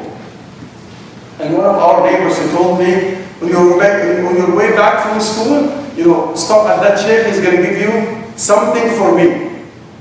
And you know, like, I'm a kid, I'm curious. So I took it from the sheikh, and I'm like, it was like a paper folded in a very weird way. And I said, you know what? I don't know what's written there. Because I always have respect for shiur. But I didn't know that that was one of the twisted shiur, okay? So I opened it out of curiosity. And I found something very weird. The guy with a red pen is writing ha, ha, ha, dal, backward. Like some Arabic letters backward. I'm like, oh my God, this could be like communicating with shaitan. I tried to put it back the way it was, I couldn't. I said, like, oh my God, what am I going to do now? I went back home, I just tore it and I threw it in the garbage. And I wrote one of my notebooks, I cut a paper with my little, you know, pen, and I wrote ha, dal, and I could fold it, that, you know, because he folded it in a very weird way. I folded it in a very simple way. And I went to the lady and may Allah forgive me, I did something really wrong. I was young. And I'm always rebellious, you know, so I just gave it to her. I said, the sheikh said, you put this in your hair, never take it out. If you take it out, something bad will happen to you. And you have to take a shower every day before you go to bed, and the water should not be less than 80 Celsius. I heard her screaming during that night, and they took her to the hospital, and she got like a 3rd-degree burn or something. Anyway, Allah forgive me. But subhanAllah, and people believe in that, and they accept that. Right? So, the Quran was not sent down just to put it like, you know, I know some sheikh people, somebody came to me and go, Sheikh, I always have nightmares. Give me a recipe. He said, just put the Quran under the pillow, inshallah, everything will be okay. Put the Quran under the pillow. The word of Allah, you sleep on it. So we need to learn. Okay, so if all these isms prove to be failures, so I talked about secularism. What about postmodernism? What does it teach you? Be skeptical. The truth is relative. You may have your own truth, I have my own truth, and both of them are true. That's nonsense. It doesn't make any sense. And then somebody else came now after postmodernism. You know what it's called? Postmodernism. That's ridiculous. Wallahi, we have the light and we turn it off, we say, where's the light? That's exactly what we're doing. The Quran's there. Keep going. So the main objective of the Quran is summarized in this ayah. Surah Al-Hadid, Surah 57 and number 25. Allah subhanahu wa ta'ala said, Allah sent those 124,000 prophets, and He sent scriptures with them, and He sent like the scale or the balance. Brothers and sisters, when you go to the court, what's behind the judge? What do you see? Scales. What is it symbolic of? Justice. Right? Allah said, لِيَقُومَ النَّاسُ بِالْقِسْطِ. So can you imagine Allah sent all these messengers, and He sent revelation with them only for establishing justice in all of our affairs. What is the word exactly today? We have double standards, right? 20% of the world have the resources of the entire world. And sometimes they throw the surplus in the ocean, leaving people on the other side of the planet starving. And they talk about justice. They make weapons, and they sell it to the idiots who have money. to kill each other. You see what I'm saying? So we have to wake up and understand and appreciate our deen and learn our book so that we can be able. I talked about this before, like in Surah number 49 and number 13, that Allah created us into nations and tribes. Why? To get to know one another and to help one another and to respect one another. But you know what we're doing today? It's the survival of the strongest. It's exactly the same law of Abu Jahl back in the days. The stronger tribes used to go and raid the weaker tribes. And they raid the women, and they kill the men, and they enslave the children. It's exactly what's happening in the world today. You know, there's an operation that happened in Iraq, but I give it my own acronym. It was called Operation Iraqi Liberation. That stands for OIL. It means oil. Let me give this again. Some people got it, some people are right. It was called, that's my point. It was called Operation Iraqi Liberation. So there's an idiot called Bush. He claimed that there's mass destructive weapons in Iraq, and until today, they haven't found them. Do you know that? Until today, they haven't found them. But it was a pretext for them to go there and liberate Iraq out of its oil. This is why I call it Operation Iraqi Liberation. Not only that, they destroyed the country, and today they're going back to get contracts to do business there and make more money under the name of justice, because there was a tyrant there, as if Bush himself was not one. Who gave somebody the right to go to a country, regardless of whether I agree with its leader or not? Who? Can somebody come from Iraq and go today and take Trump out of power and put him in jail? What law is that? Is it the law of the jungle? Because if I'm powerful, I can abuse that power. Is that justice? It's what's happening in the world. People have lots of resources here, right? And we know that people are starving in other parts of the world. What do? We watch a clip when we receive a clip on Facebook or Twitter, whatever, and we cry. For how long? For 5 minutes. Ya haram. It's really bad. And then after 5 minutes, we watch a movie and we start laughing out loud. And then we go to bed. Allah ma'ahum, inshallah. May Allah help them.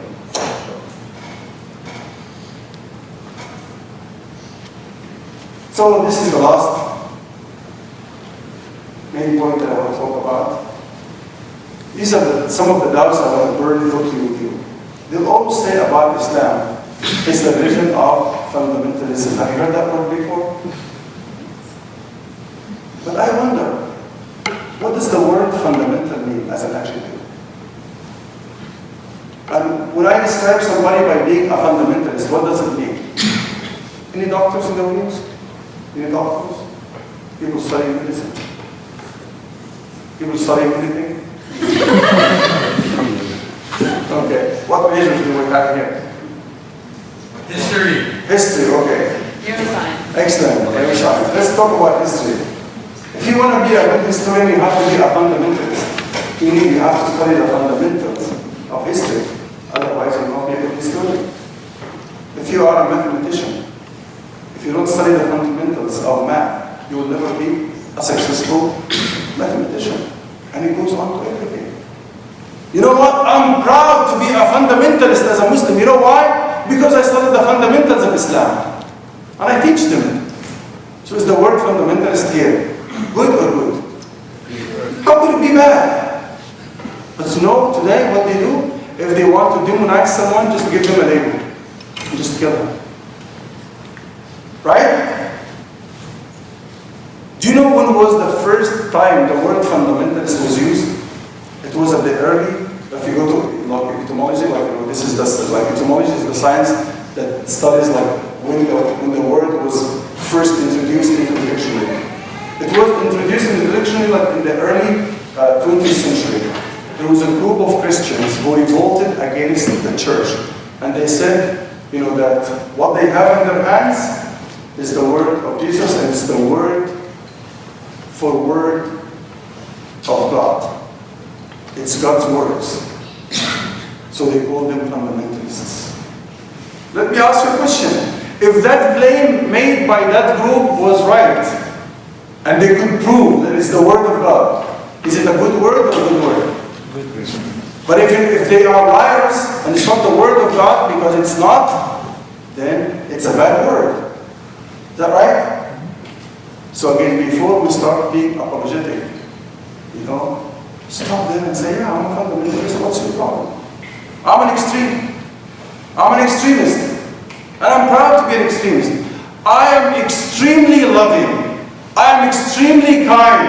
I am extremely merciful. I am extremely forgiving. Is the word extreme here good or good? Tell me. That's what they tell you. They make you hate the word because they're negative and they want to put that negativity in people. Give me the next one, which is a nice one. I love it. Yes, that's our title for today, right? Just go to YouTube. There are lots of, interviews. They especially in the most learned world, in the only superpower. I was just talking to someone there. I said, "What's the state next to you?" He said, "I have no idea." So they asked them in the interviews, when you hear the word terror, what comes to your mind? The first thing, he said, Islam. Terrorist, he said, Muslim. Right? Why? Thanks to the media. But let me ask you a question now. I'm going to show you the double standard that they use. Okay? If you go back to history, 1775, during the American Revolution, when they were ruled by the British Empire. Okay? Do you know who was terrorist number one who was leading the revolution? His name is George Washington. What was his title? Terrorist number one. He's wanted. Amazingly enough, after the revolution was over, guess what? Who's the first president of the United States? George Washington. Oh my goodness. Terrorist number one became the president? It happens. It happens. Why? Double standards. I'll give you another example. Have you heard about South Africa? Have you heard about a man called Nelson Mandela? He was terrorist number one. He was in prison for 27 years. Guess what? He came out of prison in 3 years. Not only he became the president of South Africa, he won the Nobel Prize for Peace. Oh my goodness. He was terrorist number one yesterday. No, today he's a freedom fighter, man. Who decides that? The terrorists. So imagine someone is going to Iraq to take a dictator from there because he killed 35,000 people. Now let me ask you, Mr. Bedeir, like his mom, that's the title his mom gave him. She said, the most idiot of my sons is ruling the world for 8 years, mashallah. Okay? He killed 500,000 now. So now, if I were to define terrorism, who's a terrorist? Stop being apologetic. You know what I'm saying? Because they'll tell you about Islam, give me the next one. That's a funny one. Islam was spread by the sword, as if we're making a cheese sandwich, like we need something to spread the cheese. Come on. I'll give you 3 historians, non-Muslims. That's their testimonials, wallah. First one, I always forget, I don't like his name, but I just wrote it there. DeLacy O'Reilly, that's his name. Okay? He wrote in his book, Islam at the Crossroads, page number 8. He made that statement. He said,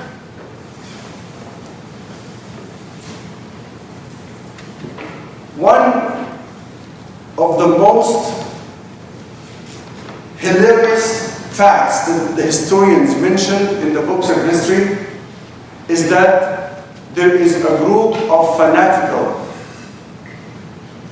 Muslims sweeping across the lands, conquering races, forcing Islam at the point of the sword. This is the most fanatic myth that is absurd that has ever been repeated by historians.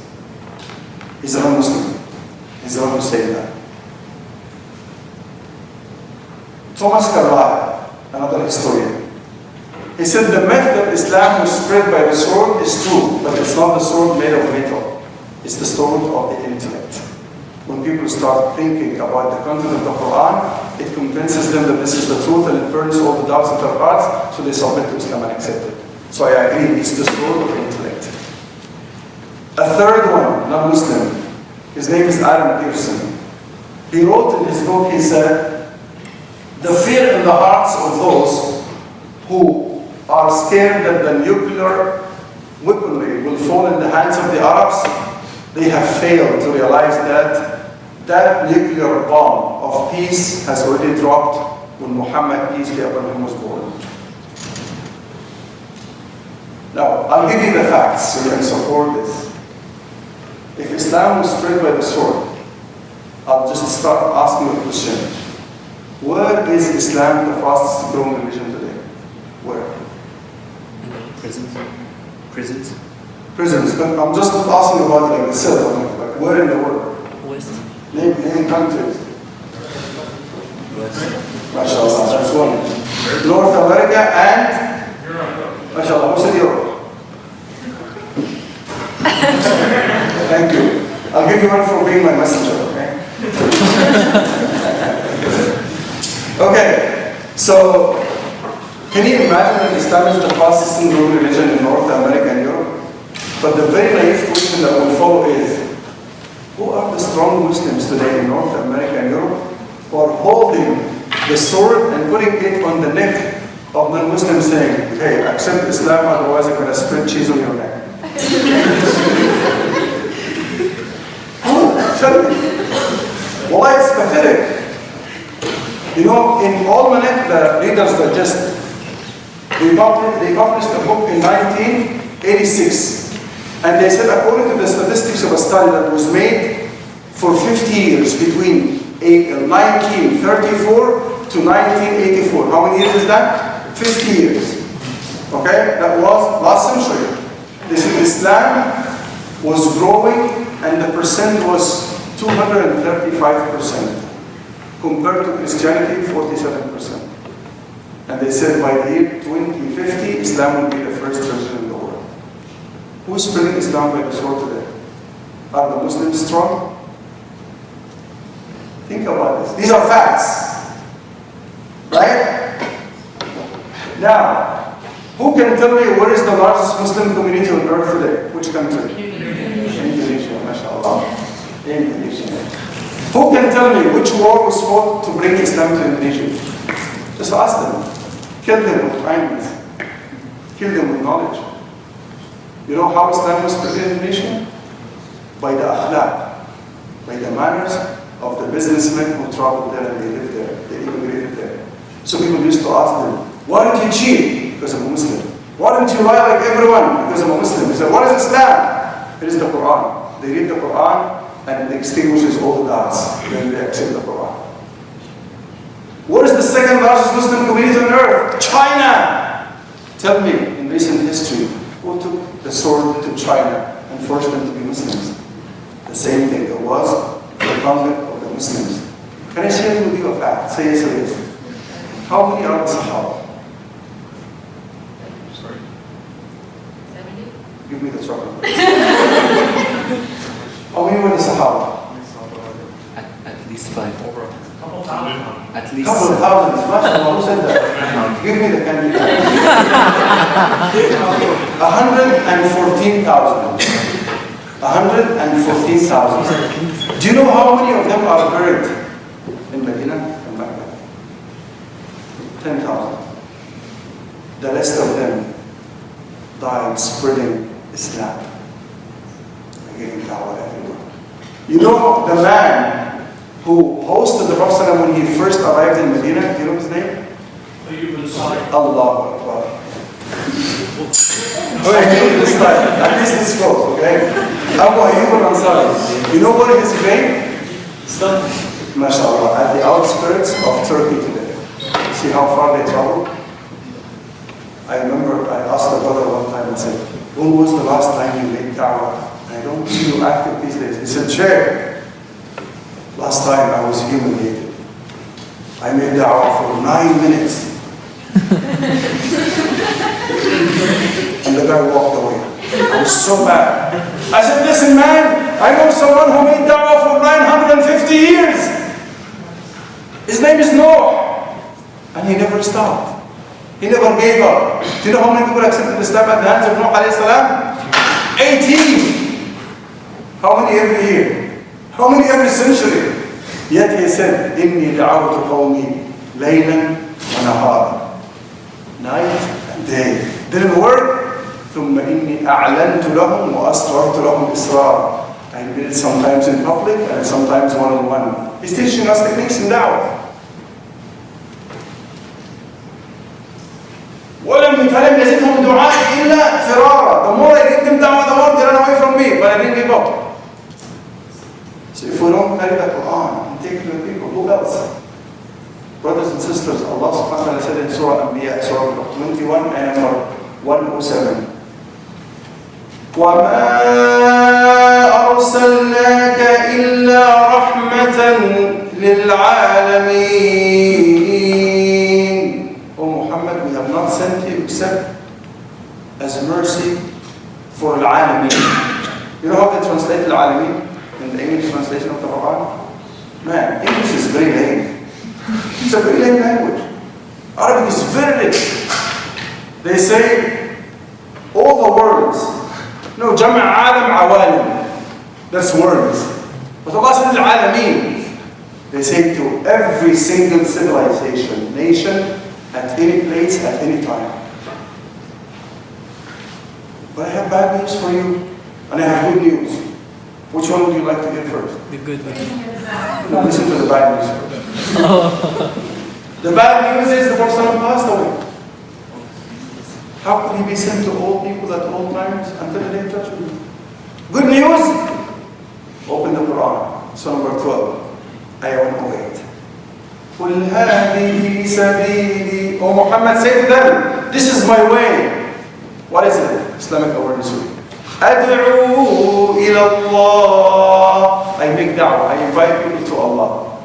But how can I make da'wah? I'm just going to walk and say da'wah, da'wah, da'wah. Islamic awareness week. Come to Islam. What's Islam? I have no idea, but come to Islam. Islam is very beautiful. Do you pray? Inshallah next week. What are the pillars of Islam? I think they are 9, but I remember only 2 of them now. But come to Islam. Islam is beautiful. You know, Allah said, "Ala basira." Allah said, "Your da'wah. You can kill yourself. You can kill others. But when you come back to consciousness, it's too late because it's irreparable damage. What's done, as Shakespeare said, cannot be undone. Can't bring that life of that person back. Okay? I think let's go to the next one. Conclusion. So, what's the best remedy for misinformation, propaganda, ignorance? There's only one way. Seeking knowledge. For us and for them, if we want to burn it out. Because many of us, by the way, when we ask these questions, we don't know what to say. Right? I give you facts. And you can read more about this. No wonder the first revelation that came to the Prophet ﷺ in Surah Al-Alaq, Surah number 96, ayah number 1, it was Iqra.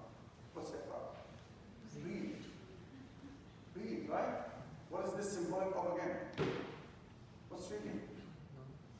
Learn. Seek knowledge. When you have knowledge, you have light in your life. So you'll have no doubts. But the more the person is ignorant, the more doubts you'll have in your hearts, even as a Muslim. You go. And you can read that story when you go home. Allah created angels, right? And He created animals.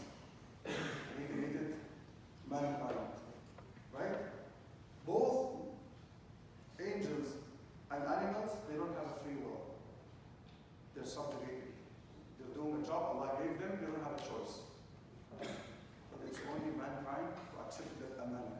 that they have the free will to believe or not to believe, to do or not to do, to be good or to be bad. Nobody's going to force you. And don't ever blame Qadar and say, you know what, Allah created me like this. No, you have a choice. Have you ever met somebody who said this? They always blame Qadar. It's like, I know somebody in Toronto, he used to tell me, like, I'm a very evil person. Allah, it's the Qadar, it's my Qadar. Allah created me like this. And I said, let me talk with him. And I took him aside and I said, we had the barbecue ready, and the fire was huge. I said, jump. He's like, what? I said, jump. I said, jump where? I said, didn't you say you're an evil person? He said, yes. I said, this is the qadar of Allah. I'm a messenger from Allah. You're going to hellfire anyway, because you're an evil person. So, let's get rid of you now. Go to fire. It's right here. He's like, no. I said, you're an idiot. You have a choice to say no or yes. So you have a free will. So don't blame qadar. You know how sometimes we try to fool ourselves? And I can just do an experiment right now. If everybody extend their right arm behind the person sitting next to them. Your right arm behind the person sitting next to them.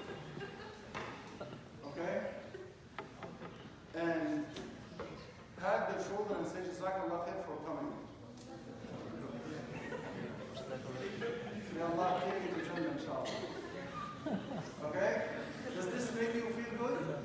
Okay, now let's do the opposite. Put your left hand behind the person sitting next to you and slap them. Many of you said like, what? It's inappropriate, right? So, do you have a choice? Yes. Do you have a choice? Yes. Do you have control over your hand? Yeah. But guess what? On the day of judgment, you will lose that control. We can do anything we want today. We can look at haram, we can look at halal. We can say something good, we can say something bad. But listen, you are on camera 24/7. There are 2 angels writing down everything. And you will be giving your own video. You're going to be the star of that video in the day of judgment. Nothing will be hidden. Right? So, I conclude with this analogy. I gave this to, like in the other places. I said, if I am a professional robber, I'm a mafia, okay? And I'm not a Muslim. How can you convince me that what I'm doing is not bad for me? I'm not talking about bad for you or for the community. I'm talking about me. I'm a very professional robber, okay? And I feel so nice when I take the money with me. Easy come. I don't care if it's easy goes or not, okay? But I feel good. How can you convince me that this is something bad for me? How can you? I have candy already. I want to get away before you go. How can you convince me that robbing is something bad for me? Go ahead, candy. Wow. That's half the answer, mashallah. You know, one city, like I ended up taking all the chocolate because I'm the only one who gave the answer. But here you go. First one is giving me half the answer. What else? Go to the prison for that. Don't worry. Like, who's going to take me to the prison? Police? They're on my payroll. I'm a mafia. I'm serious. I'm just talking to you real life. Isn't this what's happening in the world today? Yeah. Okay, somebody told me, how would you feel before you go to bed? I feel so happy because I have millions. I just took the money from the people. They work hard and I don't do anything. Just take their money. I have a mansion by the ocean. So why should I feel bad? I kept, rebattling every argument that came to me. But the one who silenced me is the one who taught me the Qur'an. But there's one before it. To believe in God first before you believe in the judgment. Right? The only thing that will stop me, and I will be convinced. This is why all those robbers in the world, all those tyrants in the world, Shaitan comes and beautify for them what they're doing. And wallahi, if they think for 1 second, they're going to stand in front of Allah, and Allah's going to hold them accountable for everything that they have done, they make Allah go. Why? Because today I told you, use your right hand, use it. Use your left hand, like, it's inappropriate to stab somebody, right?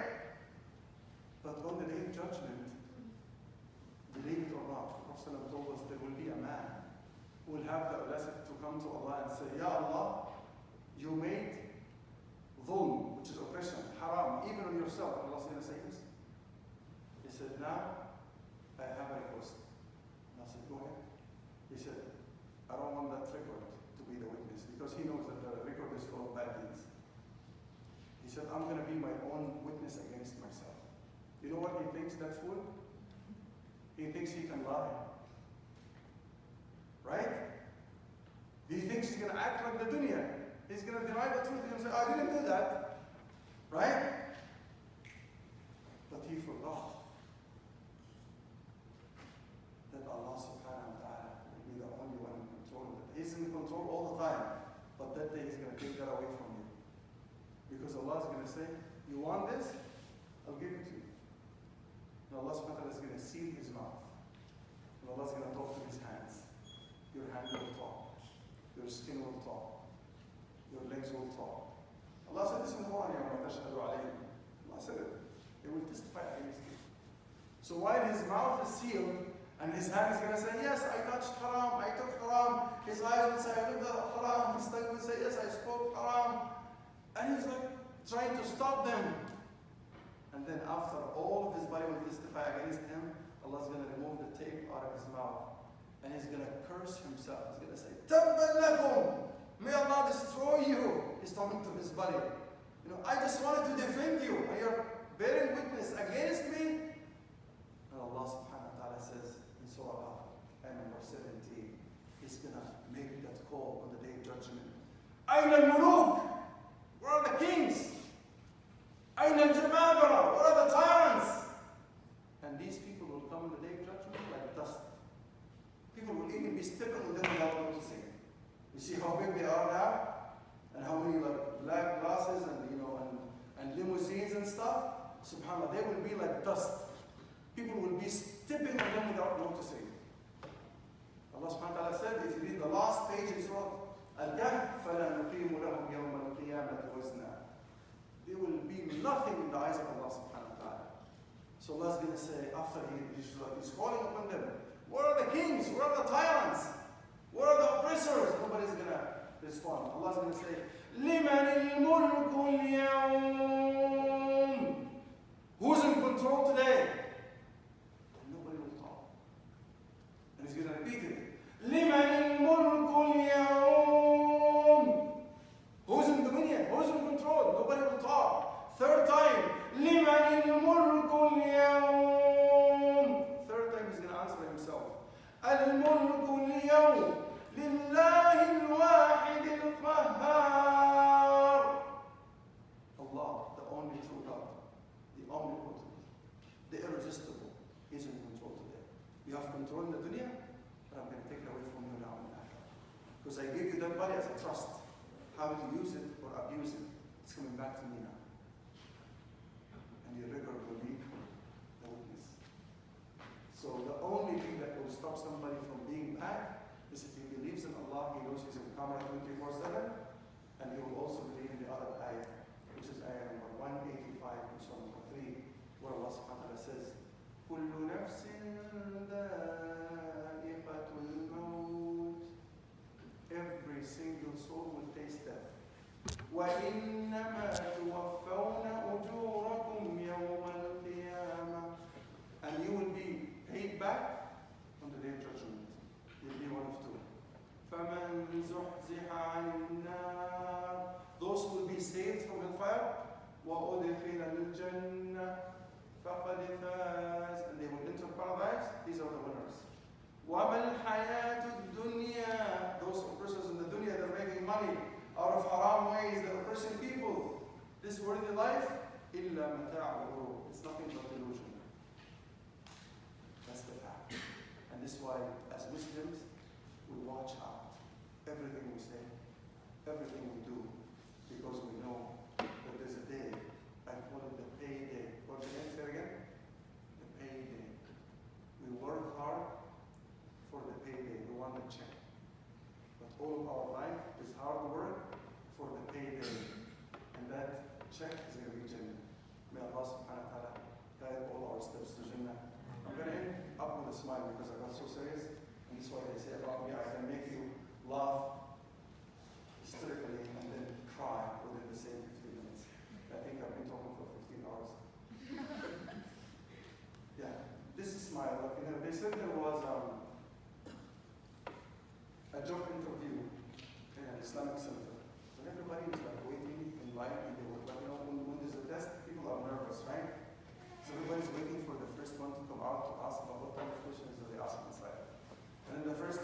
came on and he said, you know, they asked me, what's your name? I said, my name is Ibrahim. He said, you know Surah Ibrahim, so number 14 in the Quran, recite Surah Ibrahim. I said, oh, that's nice. Second one entered, like, what's your name? He said, my name is Muhammad. He said, you know Surah number 47? Okay, recite Surah Muhammad.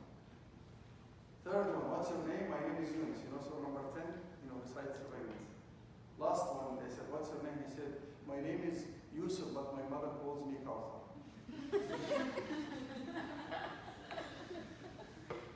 Okay, any questions?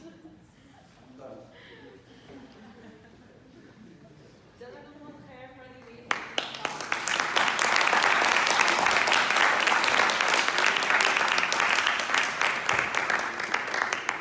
So we do have the option for you to submit anonymous questions by going to menti.com and typing in that code. But we are more than happy to also take questions on the spot. So does anyone have questions on the spot before we go to the Menti leader? Ahmed? I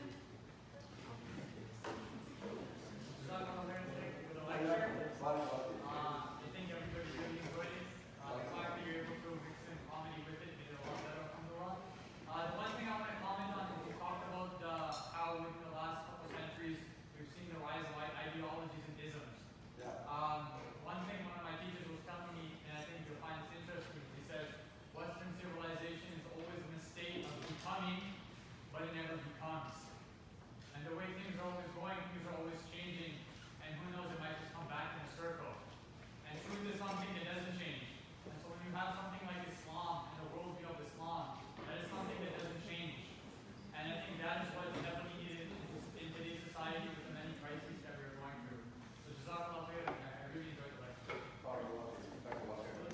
Whether I can also add a comment for this young man.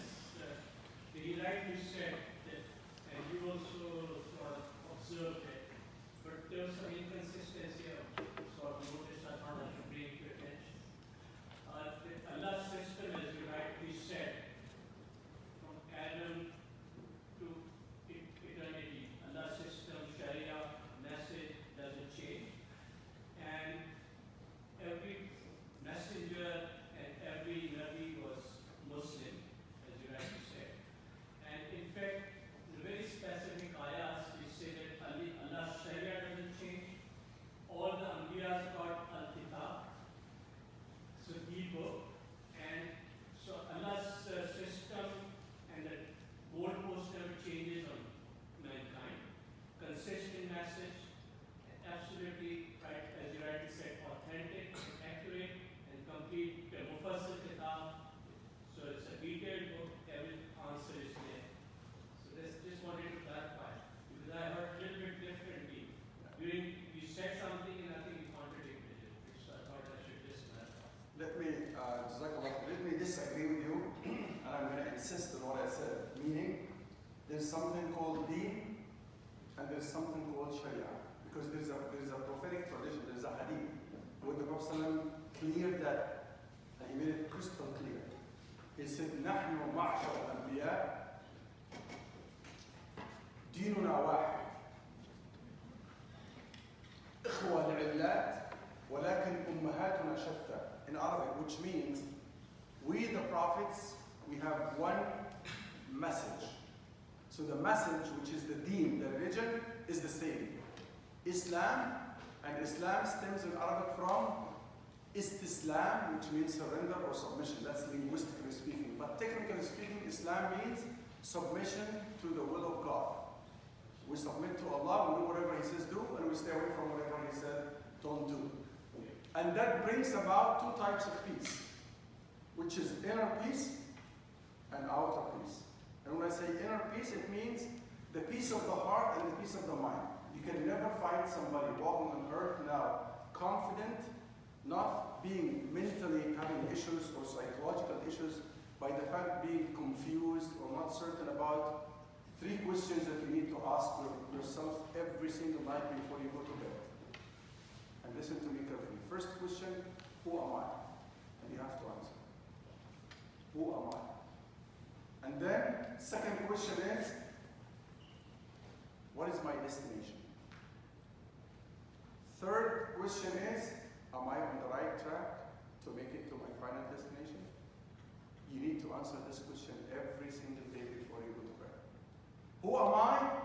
I signed a contract with Allah subhanahu wa ta'ala 17 times reminding myself, إِيَّاكَ نَعْبُدُ.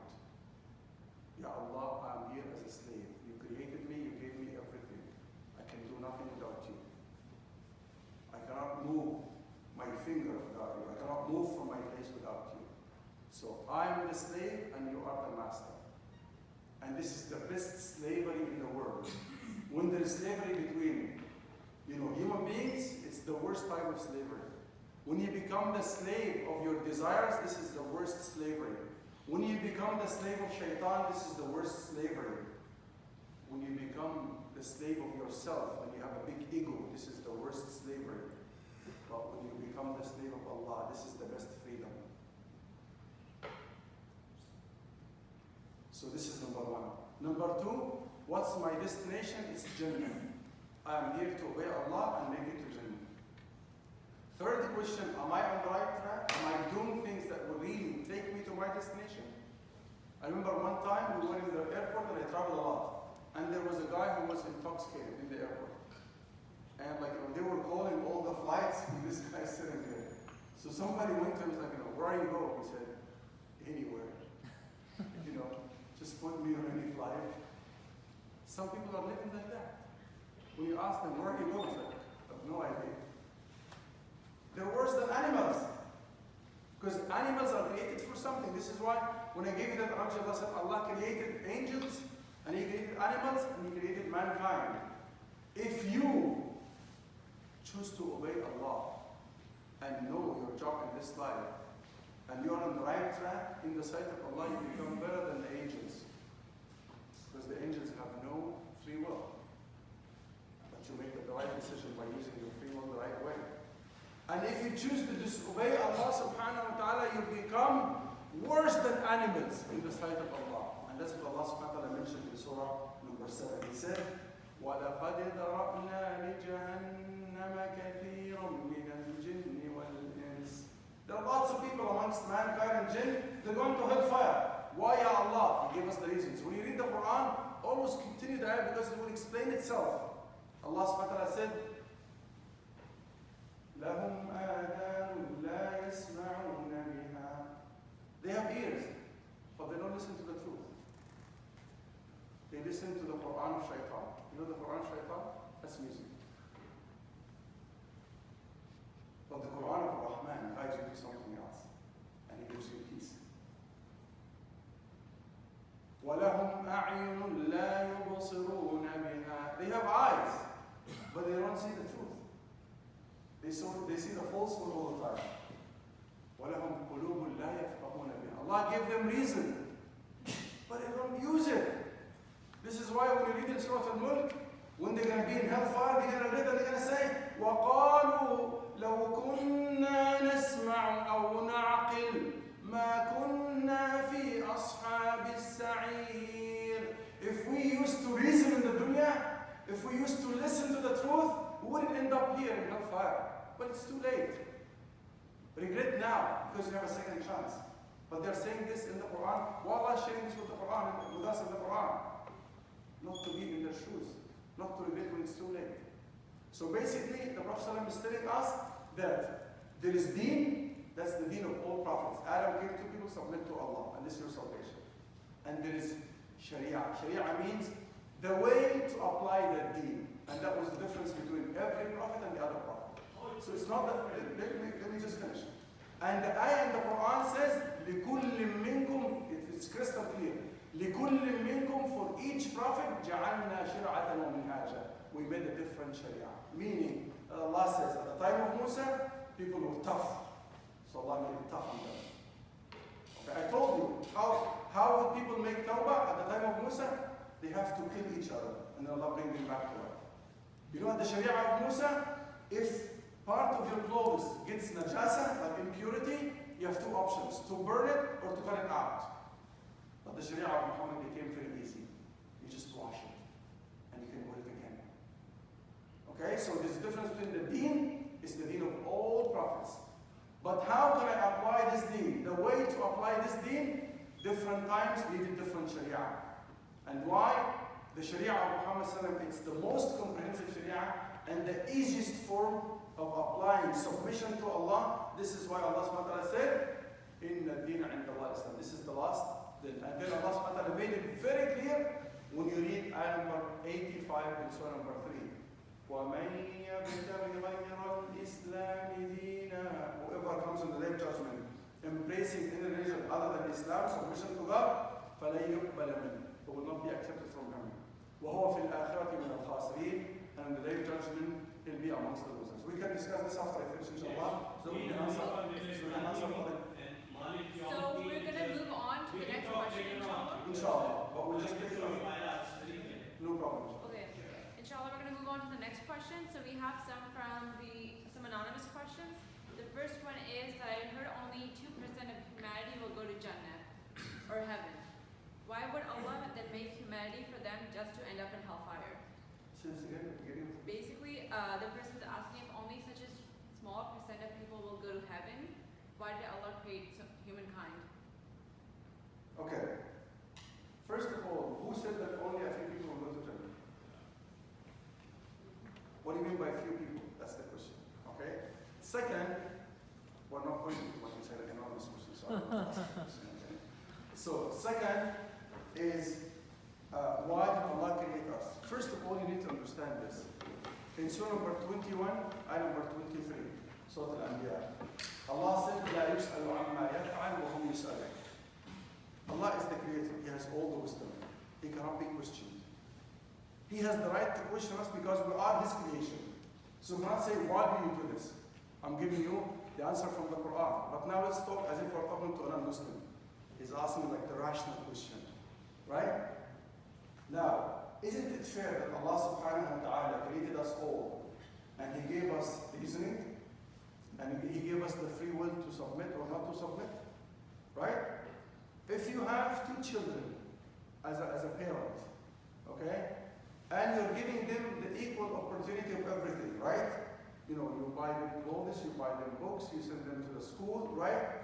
One of them goes to the gate of the school, and from there, you know, he goes to the pub, okay, and he womanizes, and he wastes his money, and he drinks. And the other one is a very good student, he does everything the way it should be, and he goes to the masjid. As a parent, how would you feel towards these 2? Would you treat them the same? Hello? You wouldn't, right? Now, what would you do? Would you bring the loser and kill him? As a parent? No, we are very merciful. Allah is more merciful than you. So Allah will give people a chance after a chance after a chance. Okay? You can come back at any time. And the door that's open 24/7 is the door of Allah. When all the doors are closed, you can say, Ya Allah, Allah will say, Labbaik abdi, I'm here. The door is open. So if somebody insists, even though they are given the equal opportunity, should they be punished or rewarded? Would it make sense to punish the one who's good and to reward the one who's not? Hello? I mean, as a human system, we do this, right? Even though Allah subhanahu wa ta'ala said, and you need to understand this, the people who will be eternally in hellfire are 3 types. I wanted to underline that. The kuffar, those who choose to disbelieve in Allah. The munafiqeen, the hypocrites, who show something and they hide something inside their heart.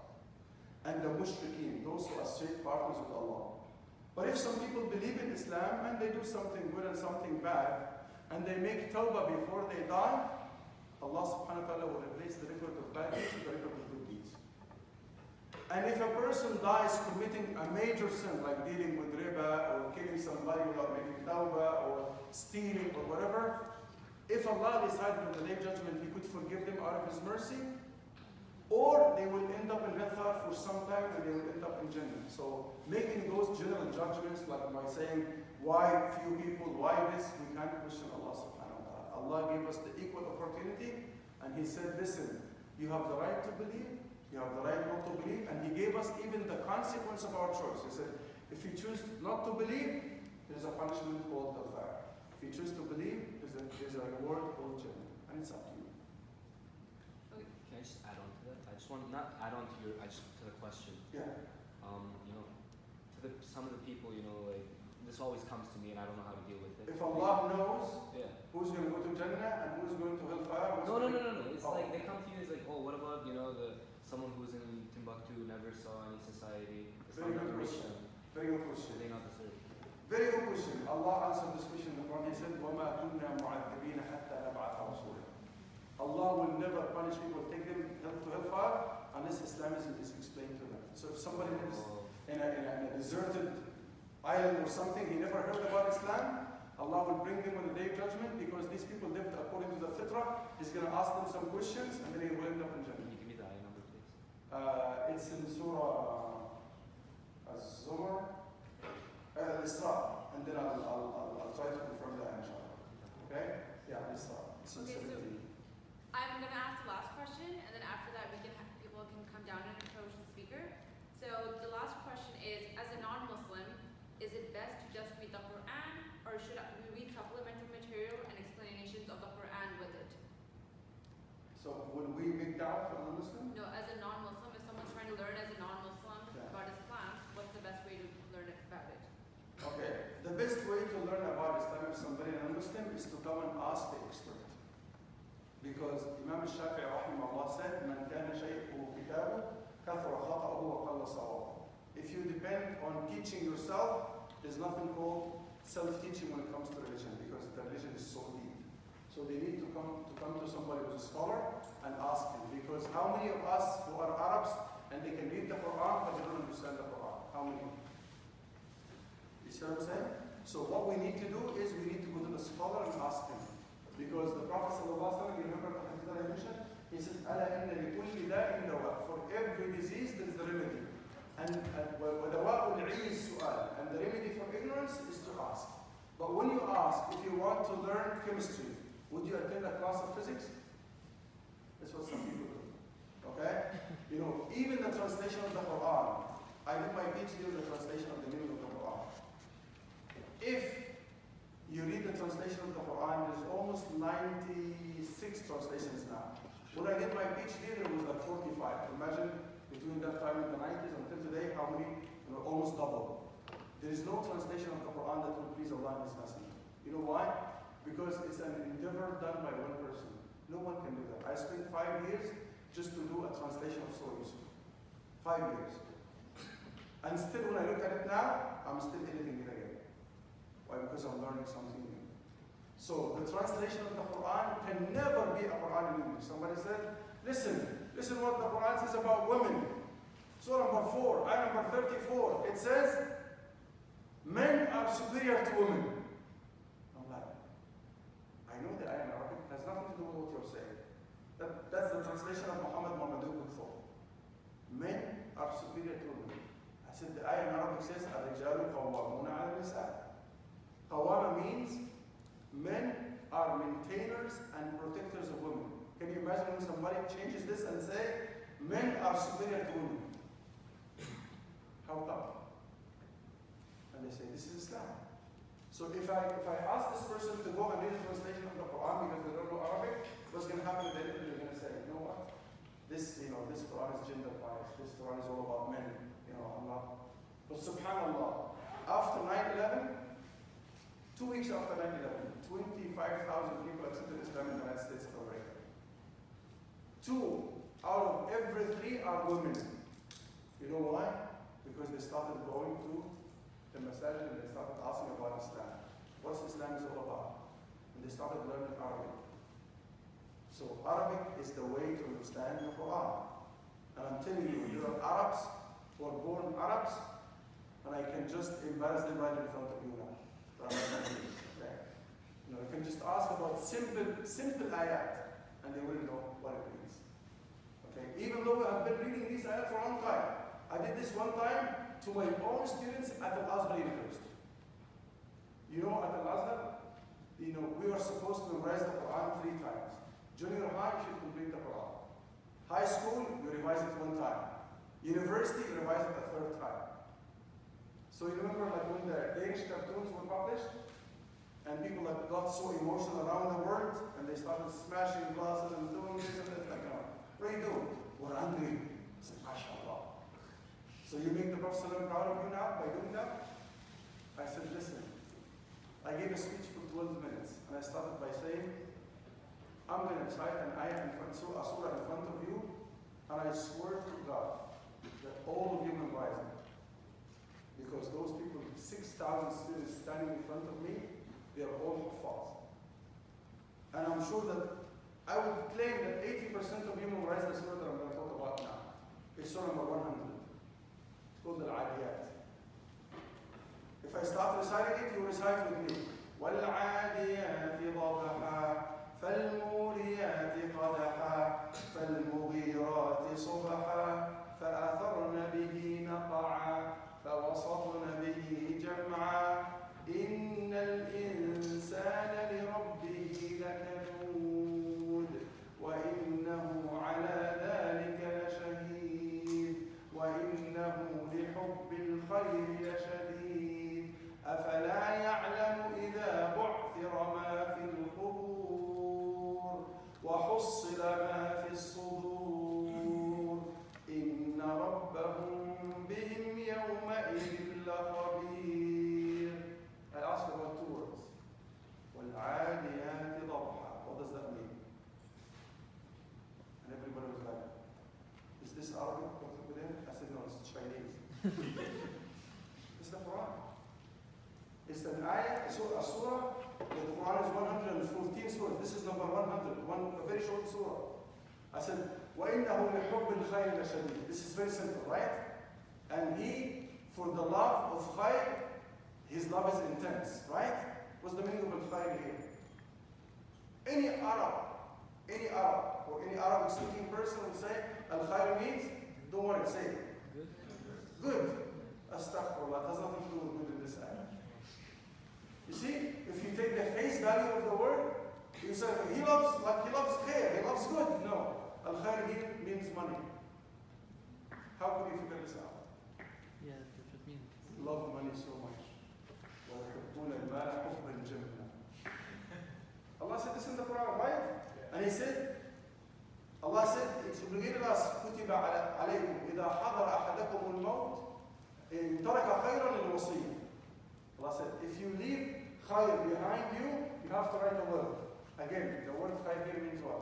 If you live good, if you live wealth or money. How could you know that? And I'm just saying Arabic words for Arabs. So if they read English translation or Arabic, so basically they have to go to someone specialized. Brothers and sisters, when we have a problem in our eyes, we don't go to the foot doctor. When we have a problem in our teeth, we should go to the dentist. Right? So if we need to learn the Quran, we should go to the experts.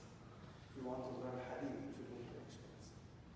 So if I'm even making da'wah, which I said already, I said, أَنَا وَمَنِ اتَّبَعَنِي, by virtue of that ayah, all of us are obligated to make da'wah, right? So does every single person in this room has to have a PhD in the Quran and the Hadith? No. You need to know the minimum knowledge of Islam to establish your deen. But then it will be perfect if you behave like a Muslim. That will be the best da'wah that you can do for any Muslim. So I would recommend that that person should be directed to an Islamic center. Alhamdulillah, where I am, I have a special program for people interested in Islam and new Muslims. Because I know exactly where the confusion is, where the misconceptions. So you clarify this, and subhanAllah, after that they come to Islam. Jazakallah khair, which means may Allah reward all of you and the speaker for coming. Now we have concluded our lecture, and we're going to have another lecture tomorrow called Is Jihad Lit, which is going to be held by Abdullah Andalusi. Please try to come out if you can. It will be also held at 6 p.m. Probably start time will be 6:15ish, inshallah. So if you do have any questions, you are more than welcome to come down. But yeah, thank you so much.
You know what that does too? They just said